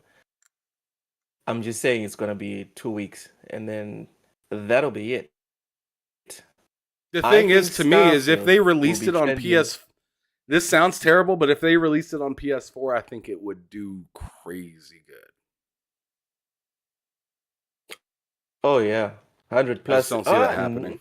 I don't know, man. I used to have faith in the 100 million plus install base, and then we saw the numbers of the people that like buy games on PlayStation. It's usually not the exclusives or the one and done adventure games. Usually it's Madden, FIFA, Call of Duty, stuff like that. That's what really gets the PlayStation people moving. Yeah, I think it'll get numbers on Steam, but just for like 5 minutes, and then people will leave. Whereas Starfield will do north of 500K for years. That's the difference in terms of Do you player count. here's a question Um, to you, because I see Matt saying that Spider-Man 2 going to PS4 is one of MBG's biggest fears. Do you think why would you that be it would? afraid? Well, I mean, that's a question all of its own. But but I'm I simply don't understand. asking you, if do you, I mean, you kind of answered it just a moment ago, but I want to hear a Mm. whole take of, do you think that Spider-Man 2 will eventually hit PS4 and they're just kind of marketing it only for PS5 right now to make it seem like woo? More premium. Yeah, more premium, or do you think that this is where PlayStation draws the line? Uh I can see it hitting PS4. I really can because I I don't want to say it because I don't think it's fair, but it kind of fits. It's a sequel, bro. The bones, the skeleton of this game is Spider-Man. It is Spider-Man 2018. It is Spider-Man Miles Morales. That's the foundation of it. It's not like they built it from the ground up. They essentially just took what was there, they improved on it, and then they put a new story in it. I even think that, and remember Ham, when they showed us the first release, I was one of the people that people they made fun of me when I was like, I'm not impressed by what I saw visually. And the more I've seen of it, of Spider-Man 2, is the more I'm convinced it's going to PS4 because they didn't push it to like an incredible level that you're like, this probably won't run. This probably won't run on PS4. To me, it's not DLC. That's not what I'm saying. I'm saying it looks very similar to the first Spider-Man, and yes, if I had $1,000, I'm putting my money on this game going eventually to PS4. Definitely by next year, like mm, June, July, it'll be on Damn. PS4. Okay. Yep, and then it's on PC by 2026. No, 2025. 2025. It's on PC. Okay. Fair enough. Yeah. Welcome in, Mr. Joanna Duck. Welcome in, bro. Pixelbit says yes. This is a PS4 game only enhanced for PS5. Yeah, yeah. Essentially. Mr. Joanna Duck says you saying you believe in generation. Mr. Joanna Duck, I'm happy you weren't here for my take on Game Pass. According to Pixelbit, at 1 hour and 16 minutes, things happened on TSWS Gaming. Sir X-Man says Spider-Man. Oh, come on, Sir X-Man. That was a good comment. I think that was a good comment. Anyway, Madlax Game says Skyrim right now is number 33 on most concurrent players on Steam on a random Tuesday, nearly 11 years after release. That's Exactly. impressive. And Han, remember, remember when Skyrim announced all those DLCs? I would be curious to see what their concurrent player count was for like the first week or the first month that I think it was Necromancer or something to do with Necro. I would like to see what their concurrent player count was on Steam for that week and for that month. Sour Bloitin says, but look, the SSD. Okay, All right. okay. Let's keep it moving. Next next topic. No, when the chat starts getting messy, we can't be objective. We need to keep it moving. Baldur's Gate 3 is causing some developers to panic. It was also from IGN.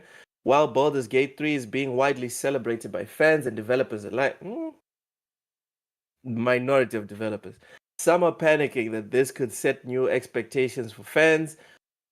In this opinion from Destin Legari, we explore why fans feel this way and why they're celebrating games like Baldur's Gate 3 and Elden Ring.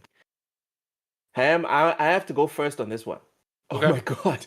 Dolomite says Skyrim is the cholesterol of games. Okay. Yeah, I guess that's a compliment in some way. Anyway, Ham, I have to go first on this one. Ham, and everyone in the chat, isn't it curious?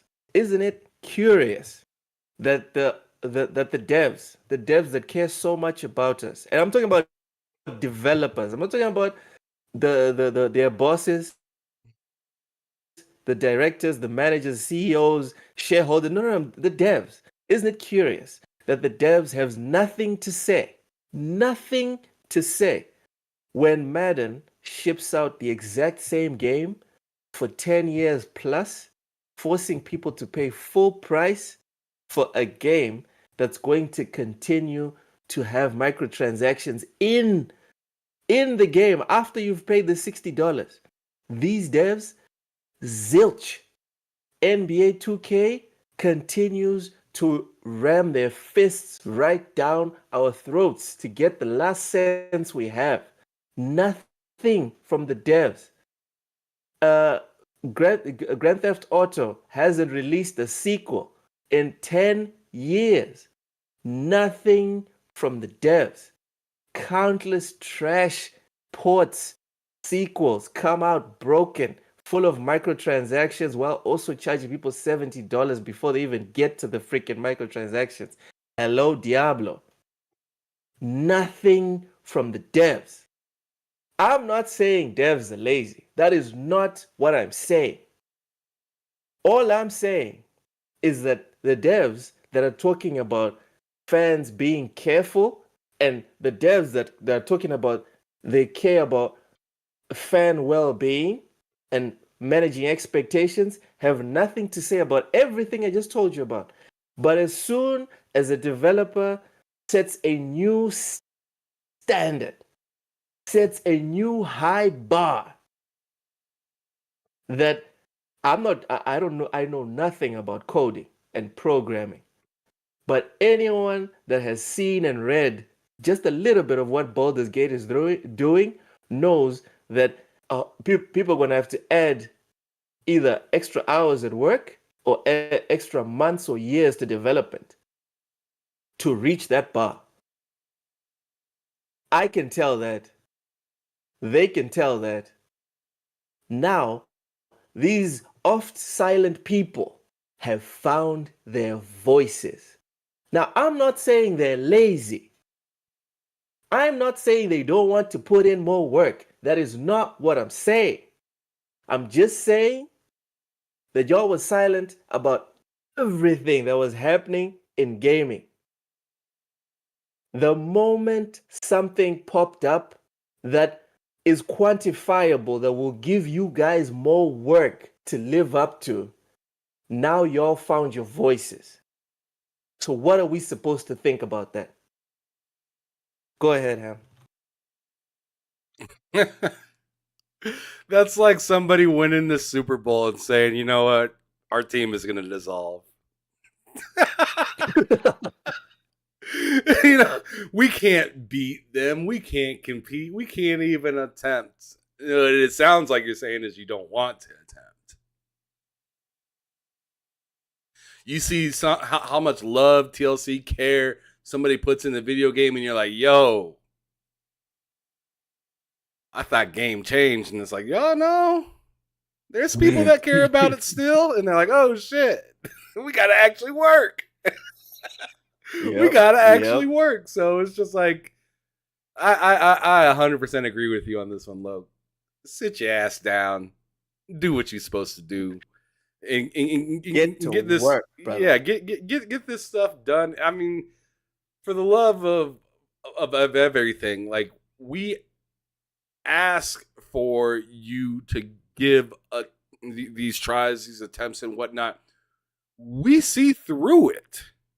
Some people still buy it, sure, because they just need to be like all the Madden stuff like that. Some people still buy those, but like here's a great example. Who's that one angry video game or like Angry Joe? Angry Joe, not angry video game nerds. Angry Joe. Yes. Angry Joe buys Madden every year. or he gets it, whatever, right? And he plays it. Yeah. So he's still giving the game its time. But you can tell when a game is good and it's like, yo, this purchase made sense versus I'm just keeping up with the times. So like there's a reason why a game like WWE 2022 or 2021 or whatnot was such a big deal compared to like 2018 or whenever they cut it off. Remember they stopped making WWE games for a couple Yes, of years? they skipped a year. It was They skipped a year or two, I think. and you wonder why. Because it's not because people weren't buying it, it was because fan reception was like, yo, this went in the wrong direction. Sure, they could have pumped out another one the year after, but no, they decided to say, and believe it or not, 2K decided to say, yo, we actually care about this next one because it's detrimental. We better make some serious overhauls. And I'd really love to see that out of other companies.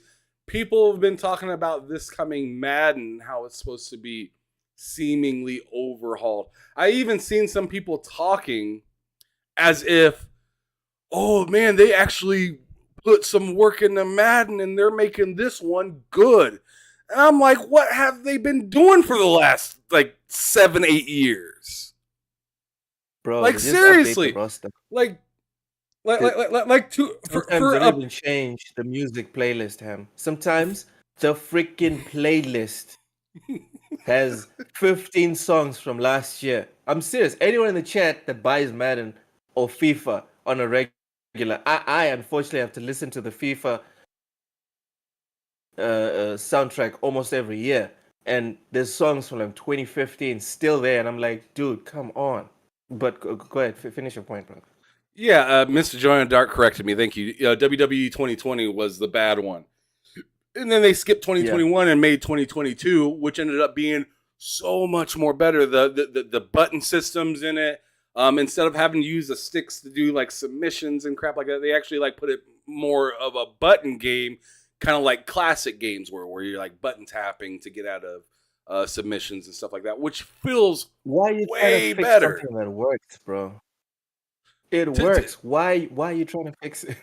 In my opinion, it was them trying to make a slight change to make it more realistic. But as I said earlier to you, Loke, we get on the video games to leave the frustrations of real life. We ain't trying to make it so realistic to where it's not even fun anymore. To where I gotta be so precise with this, I damn near have to be a pro to get through the game just on a proper difficulty. Like it's just not even fun anymore.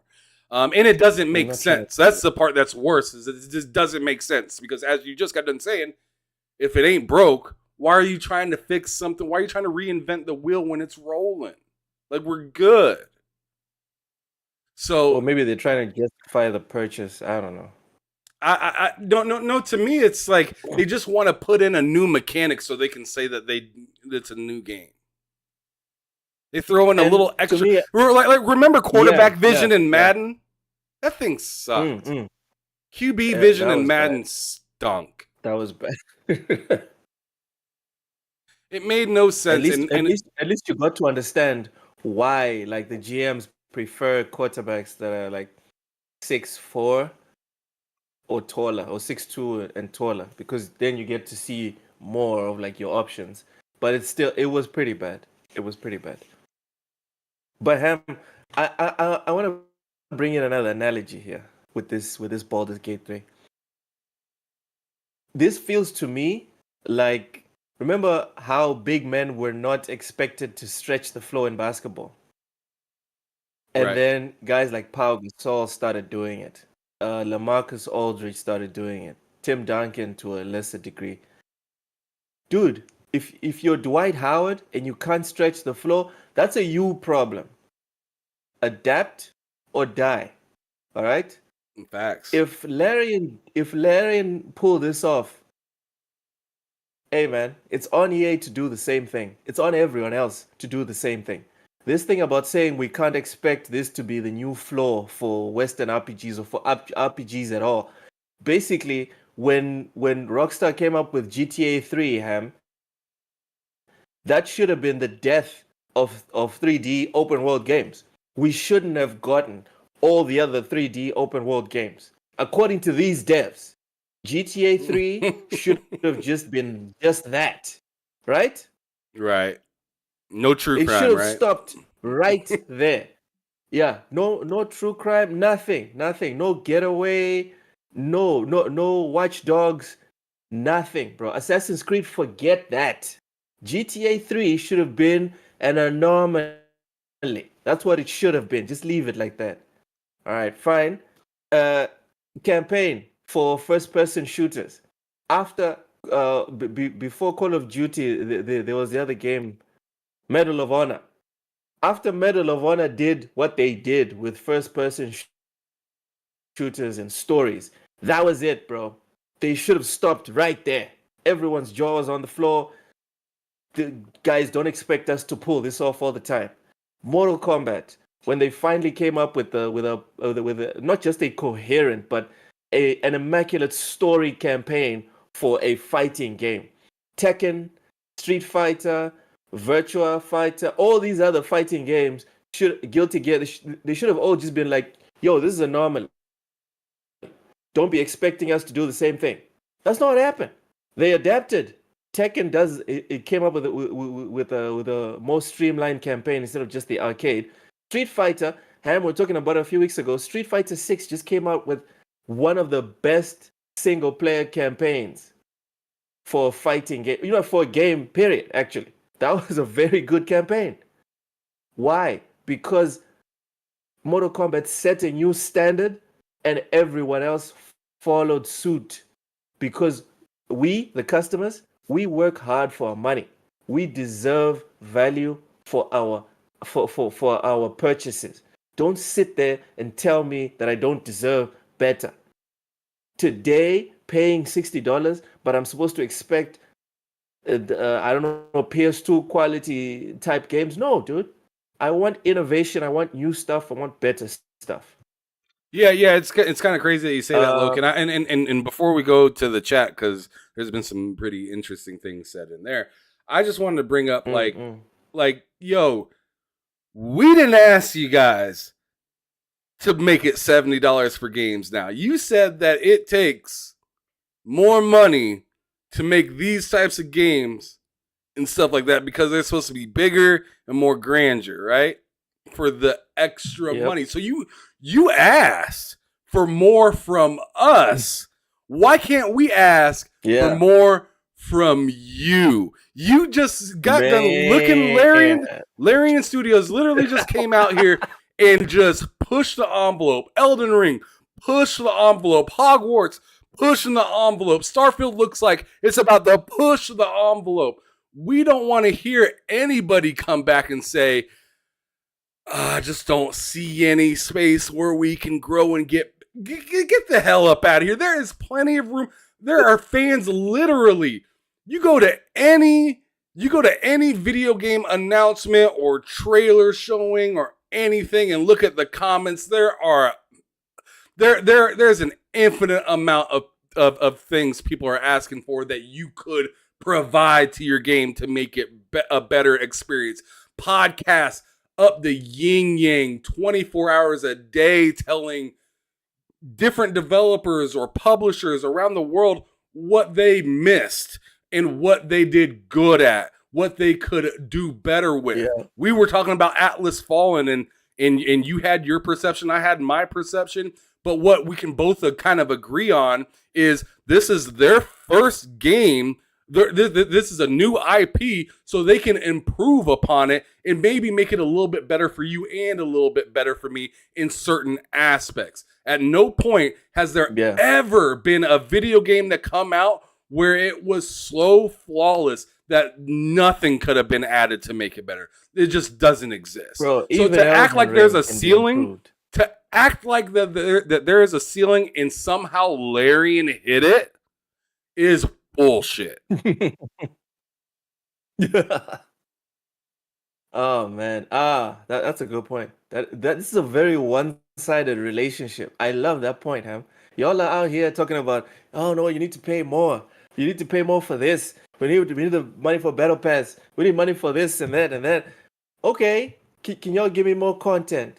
Can you do? Oh no, that's unrealistic, man. I don't know that you can't do that. You can't be demanding things of me after I just got done demanding things of you. Are you insane?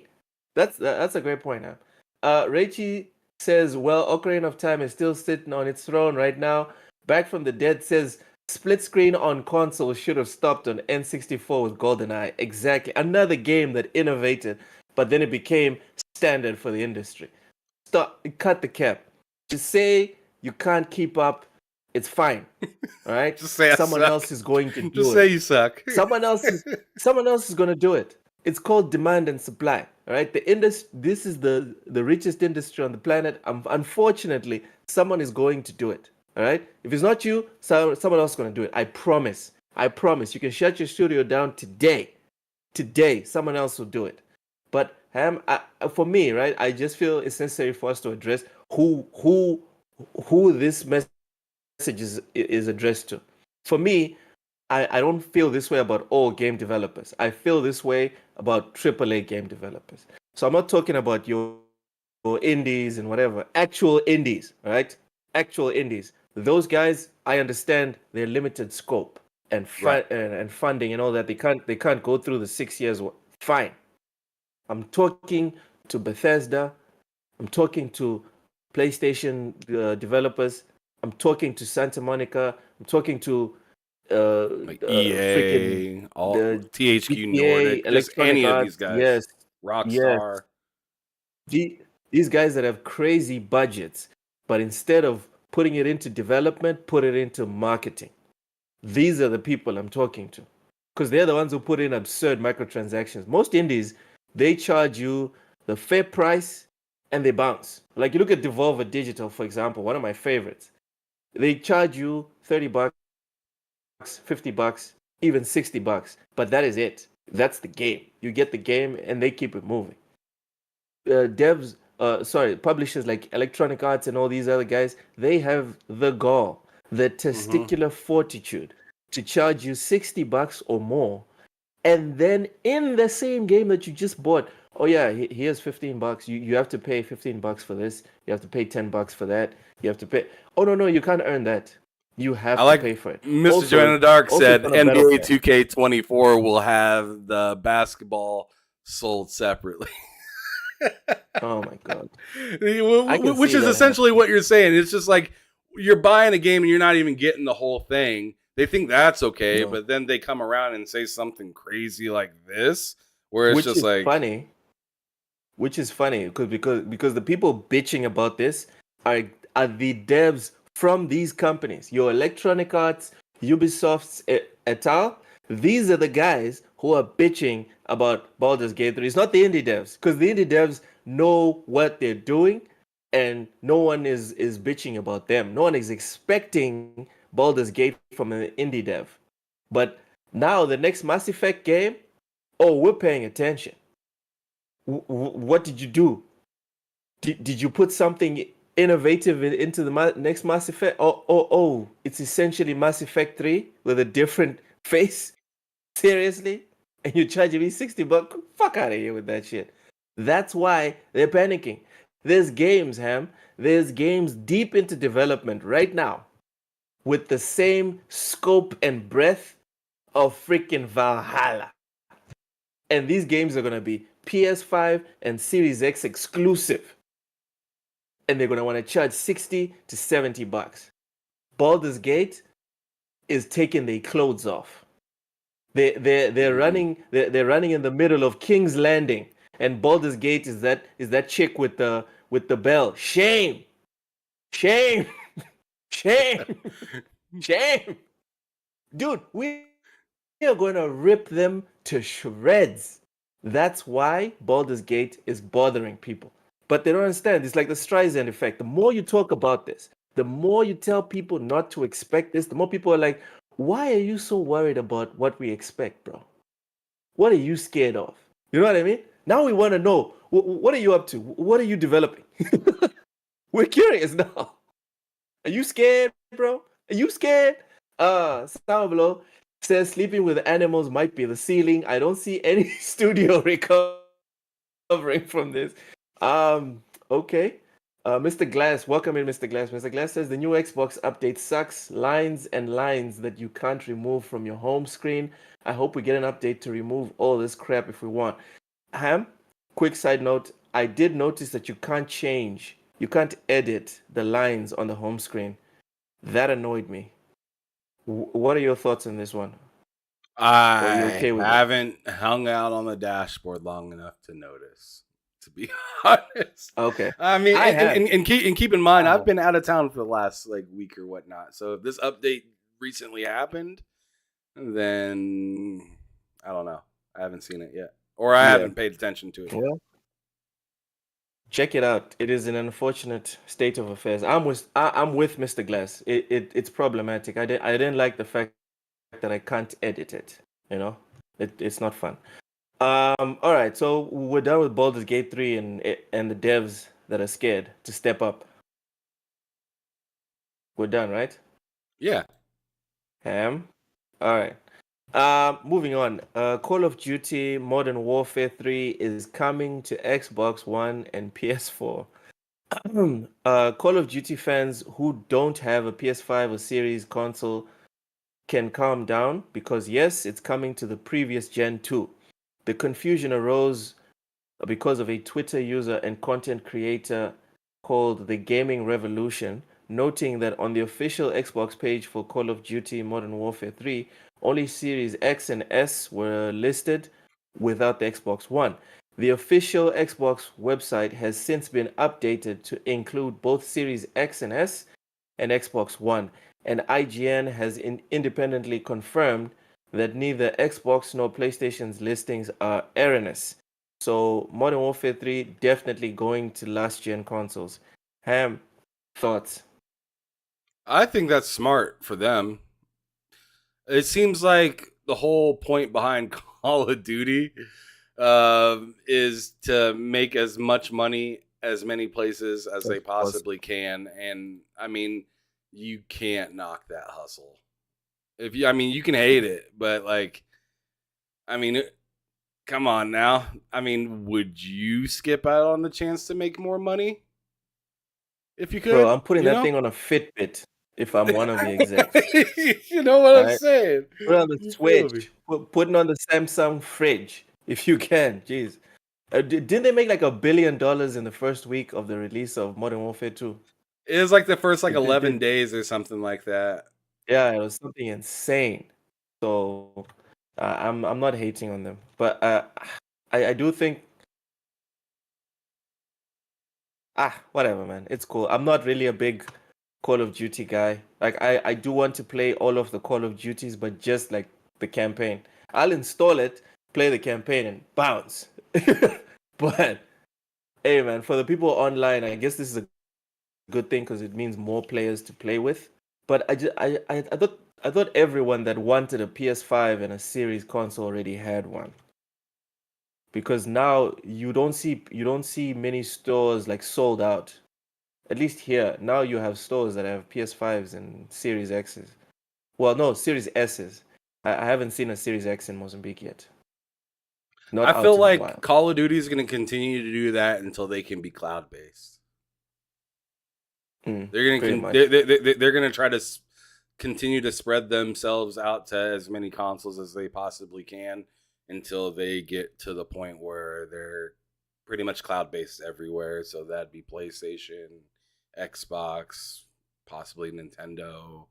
Obviously, they made deals with Nvidia and whatnot already. So yeah. All right. Batman is not a superhero. Click says the irony that IGN is the one to talk about putting the right information on their website. Ha ha ha. We're going to address IGN. We're settle down. Click. Settle down. We'll get to it. Next, we have League of Legends Pro gets death threats. Popular League of Legends Pro player Faker, his name is Faker, received death threats after a recent match, prompting police intervention and increased security measures. Faker, a household name in the esports scene, has achieved great success with SKT T1, winning multiple championships and being named MVP in various tournaments. The threats against Faker come amidst a spike in stabbing incidents in South Korea, leading authorities to investigate and track the source of the threats. Fans have expressed anger and called for player protection. Ham, Yo. you think the South Koreans are a bit too into esports? I don't know. I don't follow any of that stuff over there. So, I mean, it's Stabbing, definitely though. possible. But I sure wouldn't know. What do you think? Um, dude, can I take it left? Go ahead, because I have no feeling I'm about gonna any take of it this. left. Well, you're about to have a feeling.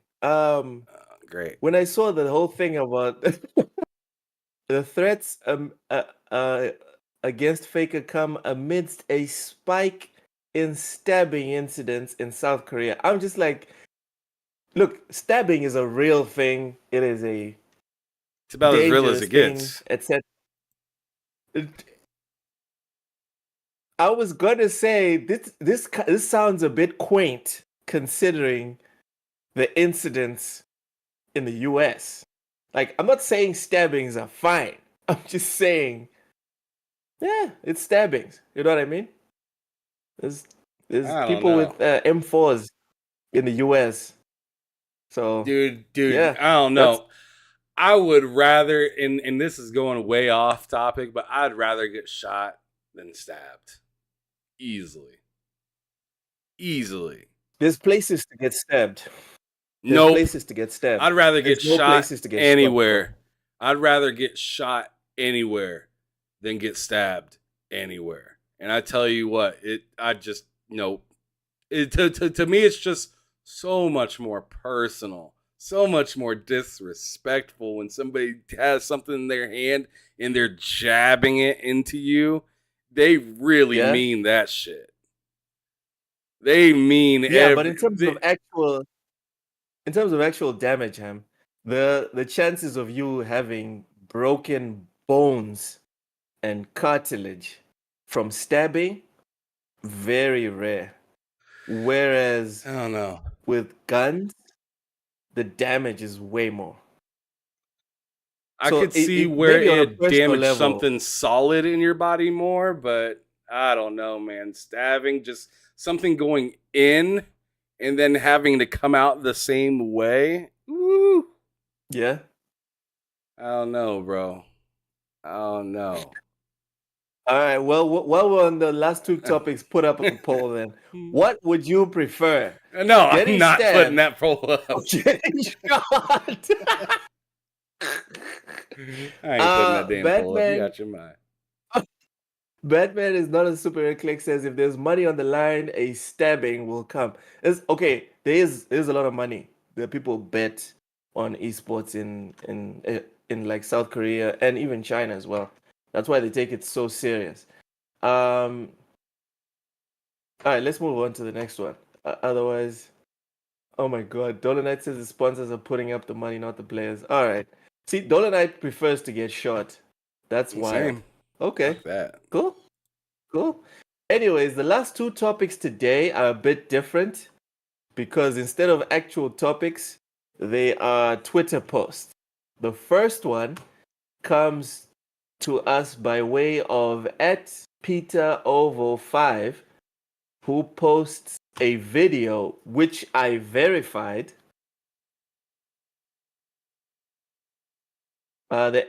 Essentially, he wrote the anti-Xbox bias from some gaming outlets, namely IGN, is just too blatant and obvious to ignore at this point. Almost every major outlet has little tricks like these to make PlayStation look better. Why omit Xbox from the list of platforms games are coming to? So essentially, the video for anyone that's listening but not watching, the video is like a montage of games that are coming this month. So you got games like even freaking Lies of P that's coming day one to Game Pass. You've got Mortal Kombat 1, and a whole bunch of games that are coming out this month and next month.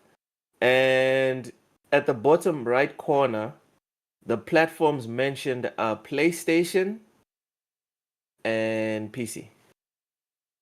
No mention of Xbox. Again, Lies of P is coming day one to Game Pass. So that's what makes it more like egregious. Um Ham, what's your take on this one? I'd say IGN is up to their fucking bullshit again. Here we go.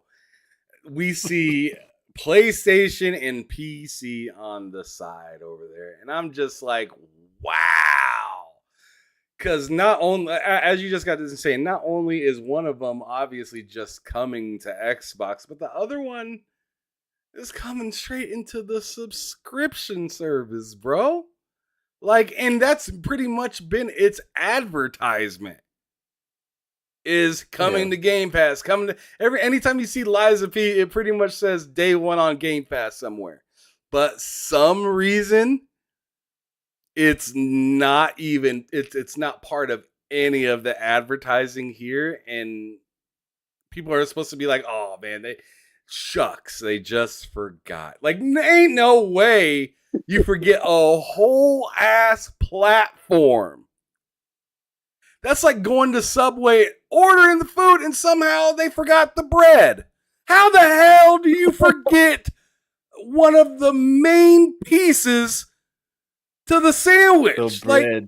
Like, bro, like God damn. it just doesn't make any sense. And then they want to call it a mistake, but I just don't buy it, especially after their track record.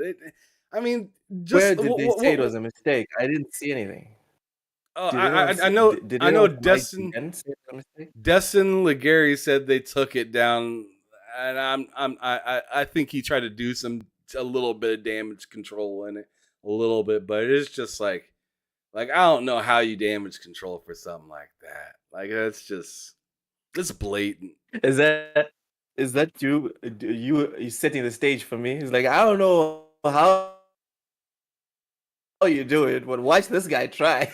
Yeah. Go ahead, man. Go ahead. Finish. Go ahead. Look. No, I'm finished. Go ahead. Quit thinking of stuff and asking me to continue and just say something. I'm gonna read the chat first. I'm gonna read the chat. Red Likes Game says, "Yeah, I'd rather get shot. Anyone who's willing to stab me probably also smells bad. I'm not trying to smell that before I go." Okay. Then he says, "IGN stinks." I think Matt has a thing with his nose. I don't know what that's about. Then he says, "McDonald's forgot my cup for my drink." Okay, haha. Dolonite says, "IGN prefers lettuce wraps." Okay. So that's enough of me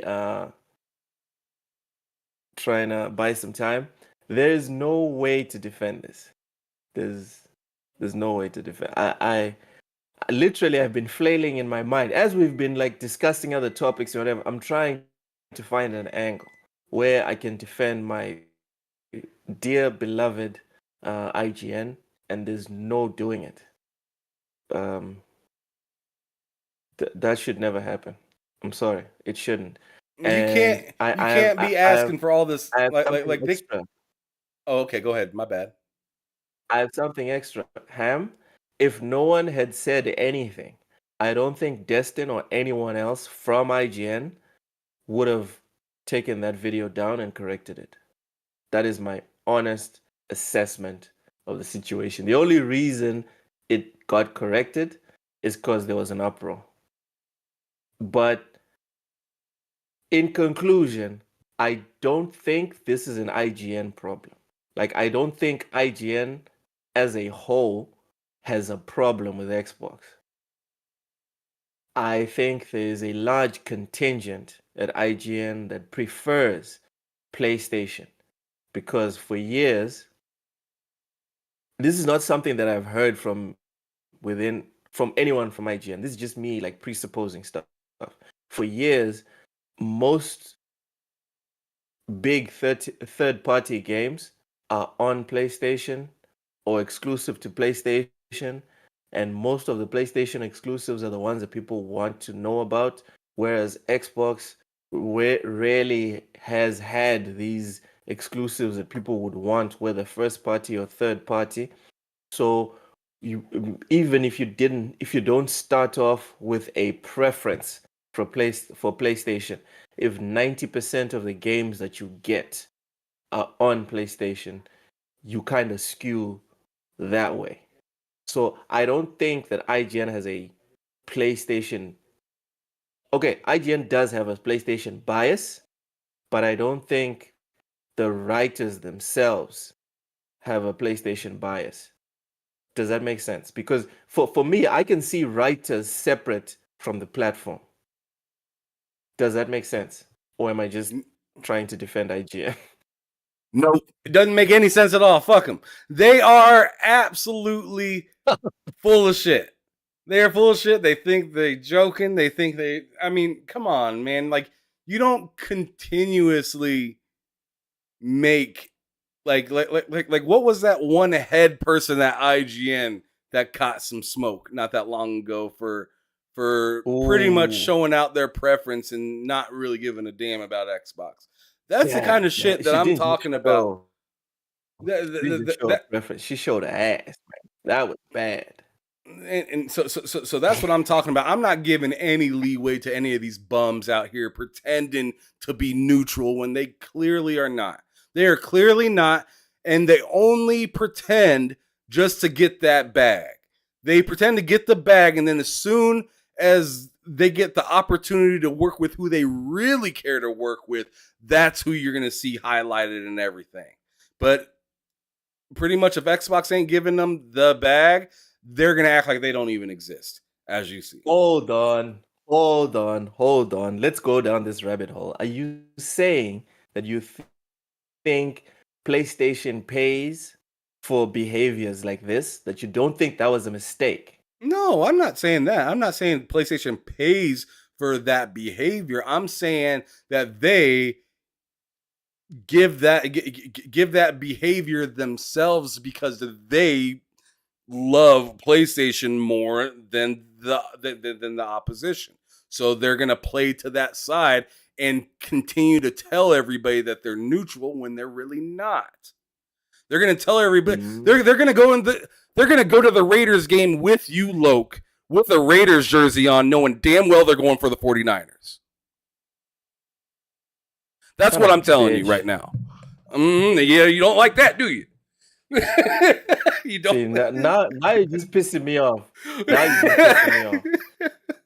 Oh, Blow 18 with a $2 super chat. Thank you very much. Says, chat, don't be IGN. Remember to hit like. Yes, please hit the like button. Thank I you. love that. Madlax Game says no, but it pays to have the behavior because PlayStation is so huge. Yeah, you know what? It's unfortunate. A lot of people, and this is something that Ham we have discussed this several times. I don't think it's something that most we assume because we do it, Ham. Me and you, we do it. We assume that everyone else can do it, which is separate yourself from the platform. Yeah. Most people can't do it. And Most some people people, and I've had people in this chat, I've had people in previous chats. Once you do that, they don't like it. They don't like it. And Yeah. I mean, I'm not saying anybody in this chat at all. I mean, if the shoe fits, my bad. But but I'm just saying some people as soon as you don't chill or as soon as you find something wrong in something that you prefer and they prefer as well, and you call out the wrongdoing within it, like it's just like whenever you go to whenever you go to that other podcast, you're the Xbox shill. Yeah. Right? Because you say something wrong about PlayStation. Here, or at least not here, but on bullsitting for the most part, you're looked upon as the PlayStation shill when it's just kind of playing devil's advocate or outright showing off something that's just being objective, just being honestly like what Like there's been a few times where I brought up like the DVR for the Xbox, and I said it's garbage. And compared to the PlayStation one, it stinks. It's not good. Yeah, And yeah, people will yeah. defend it and say it's good. Don't worry about it. And I'm What like, are you no, it's talking not. about? It PlayStation lets you stinks. record an hour, bro. Just like that. Just like that. You don't need any extra storage device to record an hour. You can just flat out have it. No. And then you turn around and say, "Yo, like I like I like the Xbox controller better." The PlayStation people Oh jump yeah, on you like you hit their wife, bro. and it's just Bro, like, if they have a wife, if they have a wife, Ham. I just like Pixelbit said at 1 hour and 16 minutes. I made it clear that guys, there's never been a time that was okay for you to cancel your Xbox Game Pass subscription. But people will still sit there and be like, "Oh no, this guy is definitely a PlayStation shill or whatever." But it's like, dude, be honest about what's in front of you. Me personally, Ham, I told you about this. That remember the day I had that rant where I kind of went left and I just told everyone, guys, I don't care. I don't care about PlayStation. I don't care about Nintendo. oh yeah, I don't care yeah, about you were hot. Xbox. I have yes, I was very hot that You said dude, I they love serve me, I don't serve them. That was that whole conversation. I got a whole bunch of people unfollowing me. A couple of them DM'd me, then blocked me so I wouldn't reply. And I'm like, dude, for real, this whole time, for real, for real, for real, you were following me this whole time, and you actually thought you rubbed your neurons together, and you're like, this guy actually shills for X, Y, or Z. For real. You followed, you clicked follow based on that hypothesis. Are you insane? Are you crazy? Have you not been paying attention? You know what I mean? But hey, to each his own. So for me, I'll continue to defend Ham the separation of writer from platform because, like I've said before, we've had these Back from the Dead discussions had about a gaming. nailed it right here on what you're actually Go, talking about right now. go So you ahead, should read that. go ahead, go ahead. Back from Dead says, Ham, did you forget about Tie Dye Travis? He works for IGN and does make good reviews. Not saying the company is good. Mainstream media hasn't been credible since we stopped blowing in cartridges. That's true. Actually, I disagree with Back from the Dead. You know when mainstream media started struggling or starts struggling? This happens in every industry, whether it's movies, comics, video games, etc., music as well. The media that covers whatever medium is usually full of integrity and just focus on the product when the product is shit or mediocre. As soon as the product becomes mainstream, it's dead. Look at it. Look at American football. Look at how it was covered before the $1 billion deals of the 90s. Go back to the NBA and how they used to cover it before Michael Jordan took it to stratospheric levels. For anyone in Europe, look at how the Premier League in England was covered before Man United did what they did in the 90s. All industries, as soon as they become $1 billion, $1 trillion industries, it's sad to say, but it's true. The soul dies of the people that cover It's it. like musicians. So It's like musicians, man. Them first couple albums are slapping. Then once they get that fame, yes, man, it just starts to sound the same and the same, yep. and it just kind of Not hurts a little everyone bit. is. Yeah, yeah. Not everyone is Eminem or even freaking Little Wayne. Jay-Z Little or Wayne Lil was Wayne, yeah. yeah. These guys are still trying to reinvent. Still kind of hungry. Everyone I else, don't as even like soon as Jay-Z, they but I'm just like, and see, it's just, and here's the thing that a lot of people have a problem with as well. Look, I hate to interrupt you right there, but go ahead, a bro. lot of people don't know how to respect something that they don't exactly love. I don't like Jay-Z Yes, that much, right? But I'm not going to sit here and say he's garbage. Because I'd yeah, just be lying.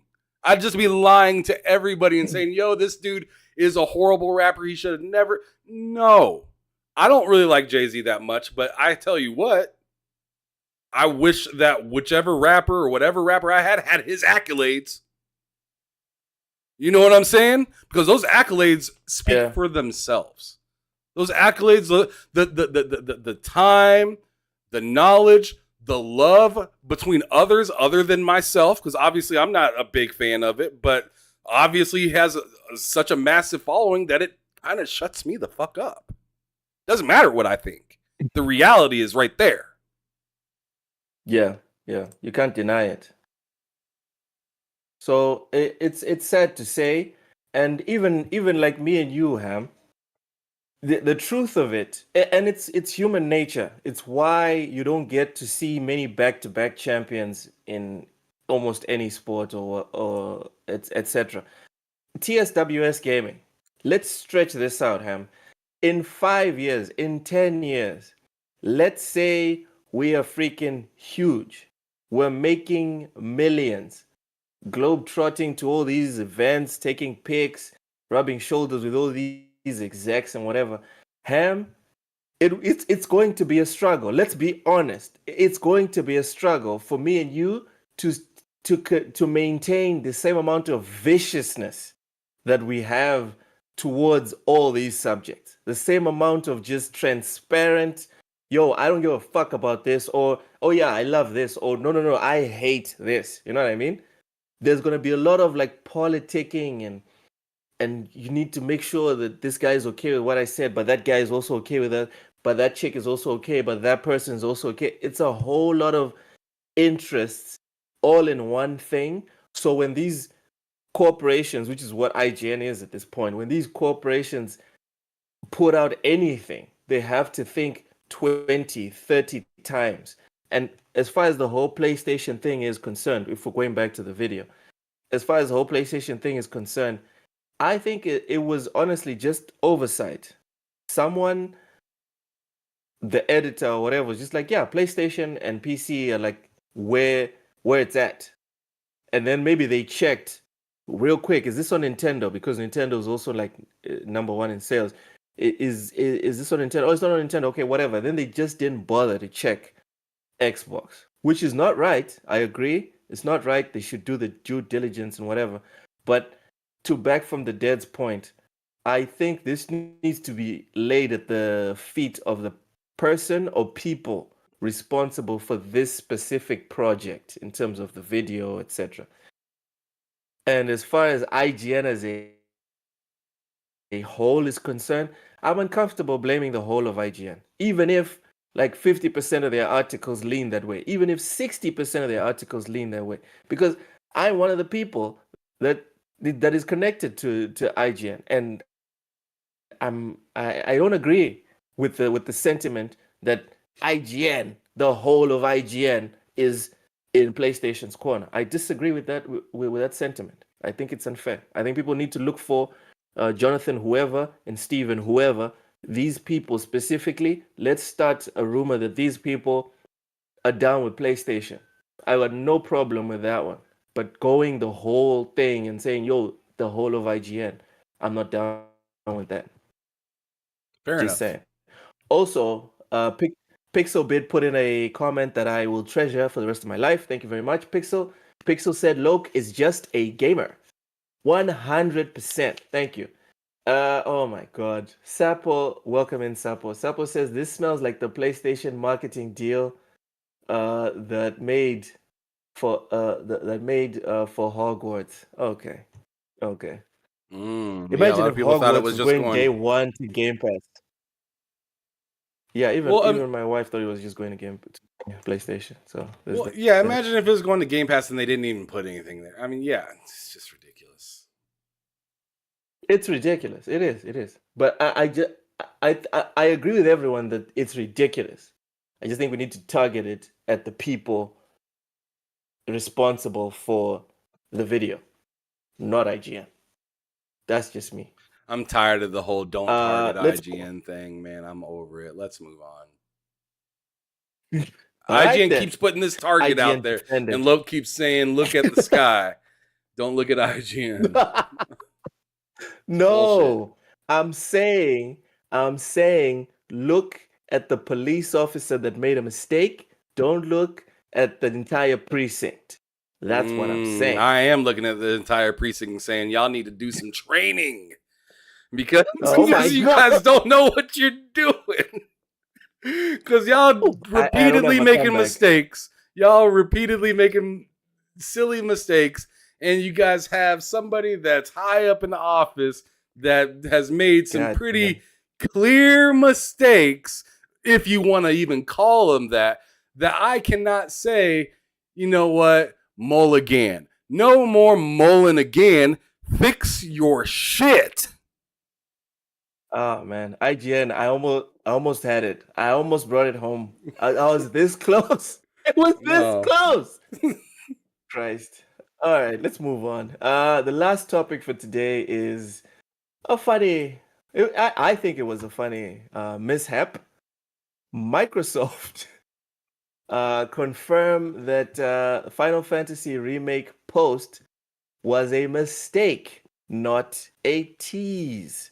So Microsoft Xbox Brazil account posted a Father's Day message featuring celebrated dads in gaming from various Xbox titles and also one another. Barrett from Final Fantasy VII was featured in one of those posts, and everyone was just like, "What is this happening?" And then Microsoft came out to clarify. This is a quote: "The image was posted in error and removed as it included a character not available on Xbox," a Microsoft spokesperson said. The guys on Eurogamer added after that the game coming to Xbox consoles isn't so far-fetched an idea. While few games from the series are currently available on Xbox, Final Fantasy XIV is on its way to Xbox consoles next year. Ham, is this maybe going to happen, or was it just an honest mistake and people should just buy the PlayStation if they want to play Final Fantasy VII Remake? I'm just laughing at what Mr. Joanna Dark said. He said IGN San Francisco is a hooves nest. Just Oh, ponies Lord. everywhere. I love it. And he But, tags you, of course, because he knows I won't read it. Oh gosh. So I'm looking at this and I'm just like baffled, especially after the last topic we were just in. I'm just like who are these editors? Like, Who- how come I can't get a job, but these people that keep making mistakes are working for freaking Xbox? I can't get a job, but this guy, no problem. All right, go ahead. Yeah, I just don't understand who these editors are, and like, how do they not know these like basic tidbits of information? Oh, this is coming to this console, or hey, this isn't on this console at all. Better yet, this isn't even on the console, but it's marketing for the console that it's not even. It's just disheartening, man, because it's like knowing how to work on an engine and then going to a NASCAR race and seeing something happen to the engine and you can point out exactly what the issue is. But you see the mechanic that's working on that car just look lost. And it's man. how did that guy get a job working in the pits? How is this guy really working with a jacket on that says who he works for? And it says mechanic right next to his name. And he doesn't General know how to Motors. fix it. He doesn't know how to fix it. And I'm over here looking, saying, yo, it is that. Fix that. And he just looks at you like, what are you talking about? And you're just like, why is this person that's getting paid looking to the crowd for help? This is tragic. The Well, I've crowd been is sending my CV correcting every you. day. The crowd is telling you got it wrong. How is it that the crowd is telling you got it wrong when you're over here working for this company that has literally like a freaking, what do you want to call it? Like a dictionary or whatever. They have all the information there, but somehow you didn't understand it until we told you. That's not getting paid. It just doesn't add up to me. I don't understand it. I understand it just as much as our last topic. I just don't.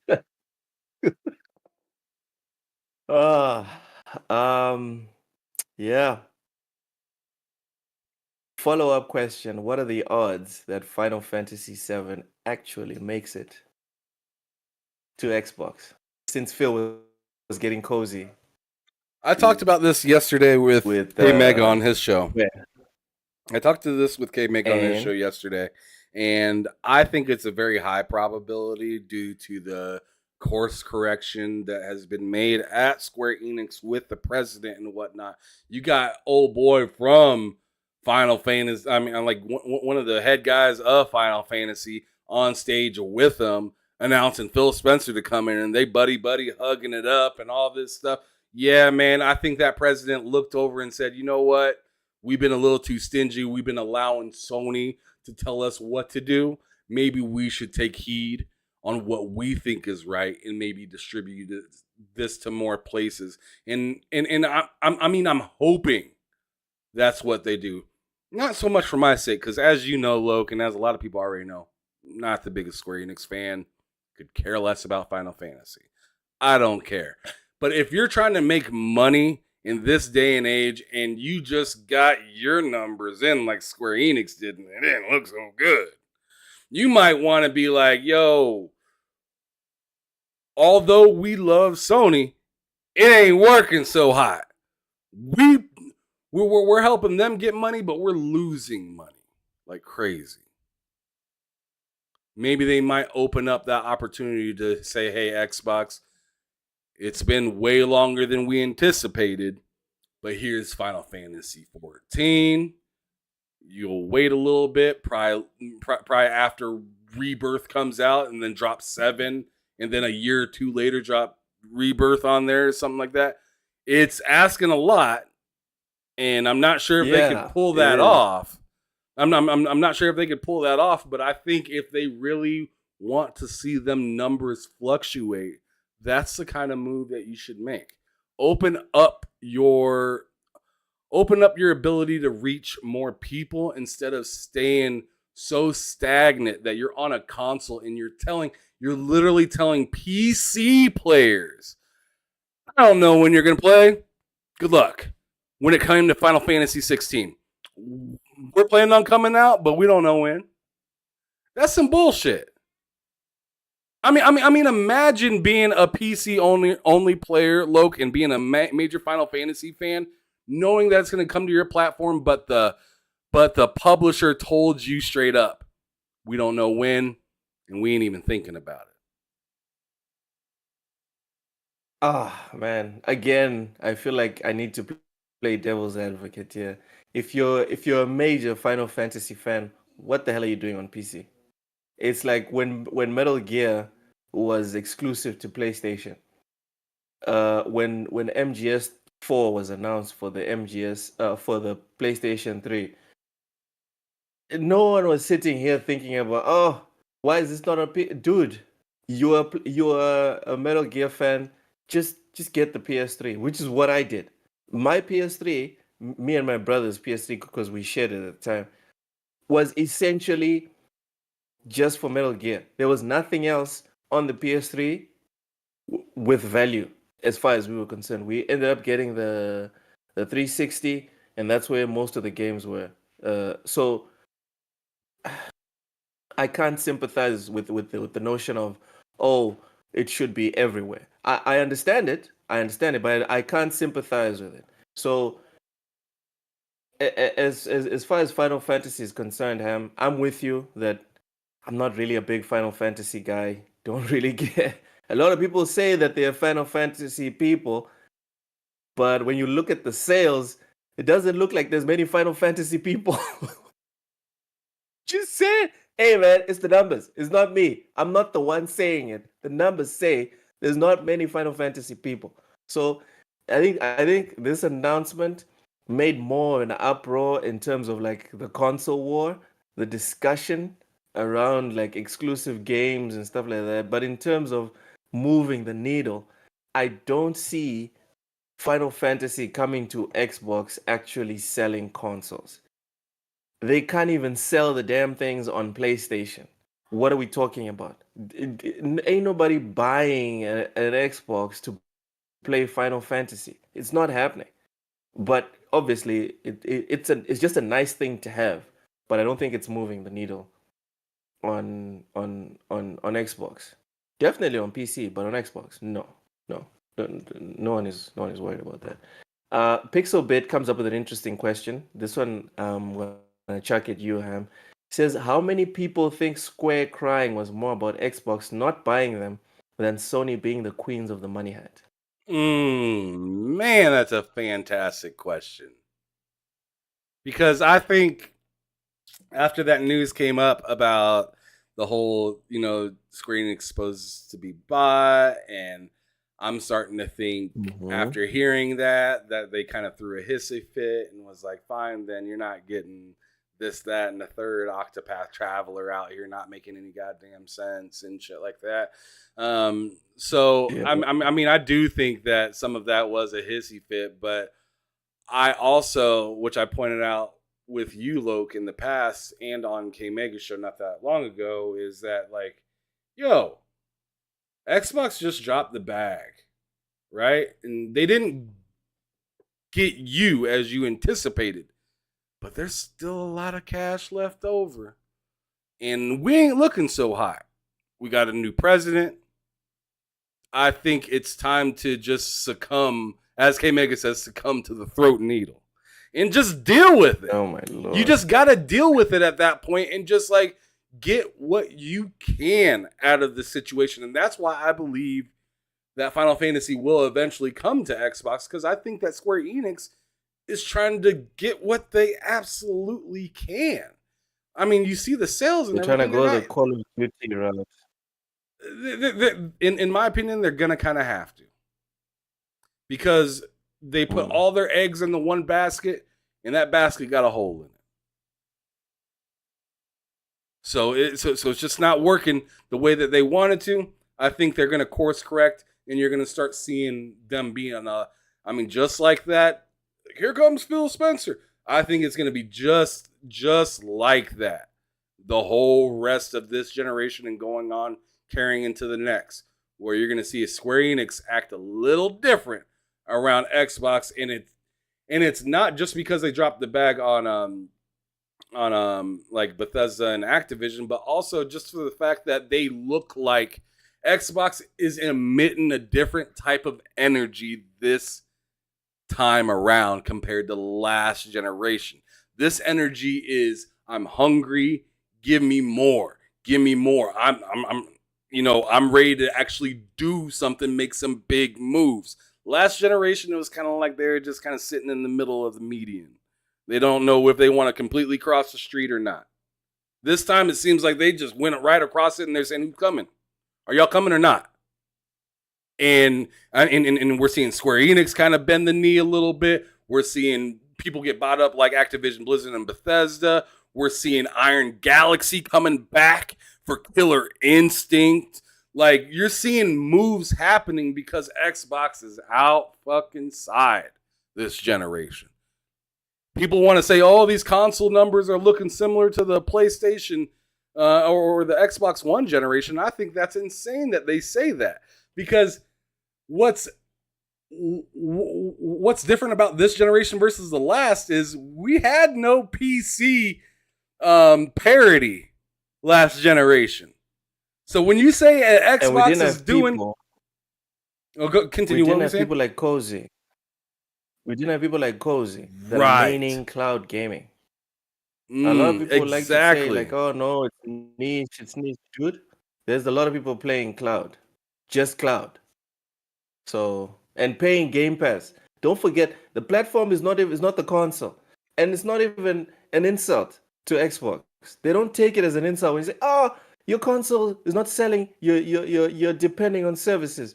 Dude, like father, like son, Microsoft is telling Xbox, we became what we became, not of things, platforms that you can hold. We became what we became by digital platforms. And digital is the future. So, son, do what I did and you'll be fine. And that's what they're doing. Like I said before, there's never been a time to sit down and say, "Oh no, Game Pass doesn't have value for me to subscribe." No, me personally, I haven't spent a month. I haven't spent a day without Game Pass. There's been months that I've barely touched Game Pass, but I've never felt cheated once because of the amount of people that access. Because it's not just me when I pay for Game Pass; it's a whole lot of people, and when they put in the family plan, oh, that was a glorious 2 months for me and my brothers. That's all I will say. It was fabulous. I cannot wait until they roll it out full time. I can't wait to pay $7 for Game Pass Ultimate. I'm just saying. Anyways, the metrics have changed, Ham. To your point about console sales, the metrics have changed. It's just life. Netflix is the king of media consumption when it comes to movies, series, etc. You can talk all you want about all these box office numbers. Netflix sets the standard. And And you know say what, what you Loke? want about Ain't console nobody sales. ain't nobody talking about, oh man, y'all don't mail movies anymore. Ain't nobody talking about that. Ain't nobody talking Maybe or your care aunt, about that. They don't care about maybe how your great uncle, people don't care about how you begin. your They care grandmama about where cares you about at. that. You know? A lot of people don't care Ham, about how you begun. so, They so, care about where you at. Damn, someone's grandmama does care about console sales. That's the truth. That's the truth. Someone's grandmama does care. But the reality on the ground, that's just like 15% of the pie. I mean, and if we talk about the entire gaming, um, industry as a whole, mobile makes up for 70% of gaming. So, hey man, make peace with it. All right. The console sales it's not everything. And then when we start getting into, oh, the console sales in the UK for the month of October, my eyes roll all the way back to my skull. It's like, what? Are you serious? That's what we're discussing here. Okay. Okay. Whatever. Mr. Digit says Final Fantasy coming to Xbox benefits both Xbox and Square, and who knows, you might see day and date eventually. As if Sony is making money off of consoles these days. LOL. True, true. Sir X-Men says Netflix still does mail out movies. No, they don't. They don't. Ham was making a joke about that. Ain't nobody making mail out movies, bro. No one's doing that anymore. Blockbuster's gone. And with that, the lowdown is back, and we had a good show. I think we had a good show. I had a good time. Yeah. Oh my god. Dolomite says nobody cares about Be Kind, Please Rewind anymore from video rental store. Ah, and the whole thing with convenience. We were supposed to leave, but Dolomite brings up a good point. The whole thing with convenience, Ham. I told someone that no, I have a coworker, right? And he saw me watching Netflix during my lunch break. And he was like, "Why do you pay for that? There's this website." And he shows me one of these. There's thousands of these websites, but he shows me one of these websites where you can watch Disney Plus, you can watch Netflix movies, you can watch even movies that are Yeah. out and say, yeah, I know those exist. It's like, so why are you paying all that money? And I'm like, come here, sit here for a moment. Let me explain the word convenience for you. Let me break it down. Right. So I opened up my Netflix and I showed him that you can watch a movie, right? And then when you're in the middle of the movie, you can pause the movie, go back to work, come back at the end of the day, and just press play. It'll continue from your phone, your tablet, your Xbox, your computer, or whatever other device, as long as you log into your account. Whereas on these shitty ass sites, you have to memorize exactly what hour and minute you left the freaking movie to find it. Yep. And then you got to forward it. And then series at a time, because you have to take notes. Because you have to take notes on where you're at with each one. I can watch five programs at the same time, and I can continue from where I left off without having to take note anywhere, because it keeps the bookmarks for me. So no, I'm not going to do it. When I broke that down to him, dude, next thing I know, he sent me an SMS like, yeah, I've subscribed to Disney Plus and Netflix. I'm just laughing my ass off. It's about convenience, people. As much as we might sit here and, old man shouting at the cloud, oh, back in my day, dude, don't nobody care about your day. No one cares about it. Digital is where it's going to go because it's convenient. So subscriptions, make peace with it. They're already dominating. They're already dominating. Sexman says Netflix does still mail out movies. The final day is this year through September 29th. What? That's insane. Netflix still? Wow, that is insane. Raichi says I really want Xbox to make native. Yes, I'm curious. I want to see the numbers. But if they're shutting it down, I think that says everything. Yeah, they're like, you don't want to see the numbers. Mobile. No, you don't. Let's put that in the corner. Nobody want to see this. Raichi says I really want Xbox to make native mobile port of games for mobile. That I would be down for that, because although my internet's getting better, yeah, it's not dependable. So that would be awesome. But then we already have things like the ROG Ally, and we have the Steam Deck. Those are essentially Xbox peripherals, in my opinion. Yeah. Tortoise Hawaii says, dang, we're losing. Back in my day, you risked giving your computer 3 LimeWire. Oh, for real? God damn it.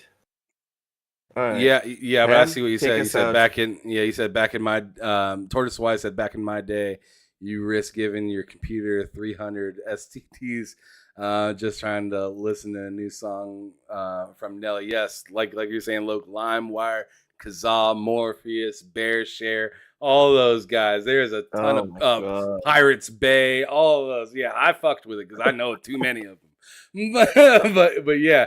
Anyways, I lost like 3 laptops to that moment. Dolomite says, back in my day, we had to keep an eye on the adapter of the Atari 2600 so it wouldn't overheat. Oh my God. That's such a true thing, because I had the same thing with those fat ass power bricks of those like Sega Genesis and stuff like that. They'd make your they'd make your extension cord like fucking on fire hot sometimes. But anyways, I appreciate it. You could fry an egg. Oh, that's an absolute fact. But anyways, yeah, I appreciate everybody that came out to this episode. Finally back at it. It's been a little over a week. I think like 9 days or something like that since we actually had our last episode. So thank you everybody that came back to another fantastic episode of The Lowdown from me and Loke every Tuesday, 1 p.m. Central, 2 o'clock Eastern. I think what is that, 8 o'clock, 9 o'clock for you over there? Yes, 8 p.m. Central African time. Central African time, not African. Africal. Yeah. That's a pretty neat new word. But yeah, thank you everybody.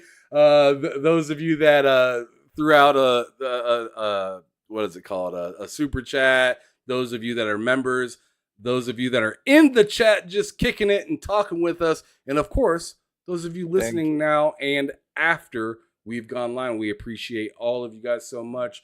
Make sure that you keep up with us. We're going to be back on Thursday for another episode of Behind Them Sticks, and then on Friday with another episode of Bullsitting. But this is your boy Ham Solo 05 Gaming and Loke 7 signing out at TSWS Gaming, here to let you know to keep it gaming or keep it moving.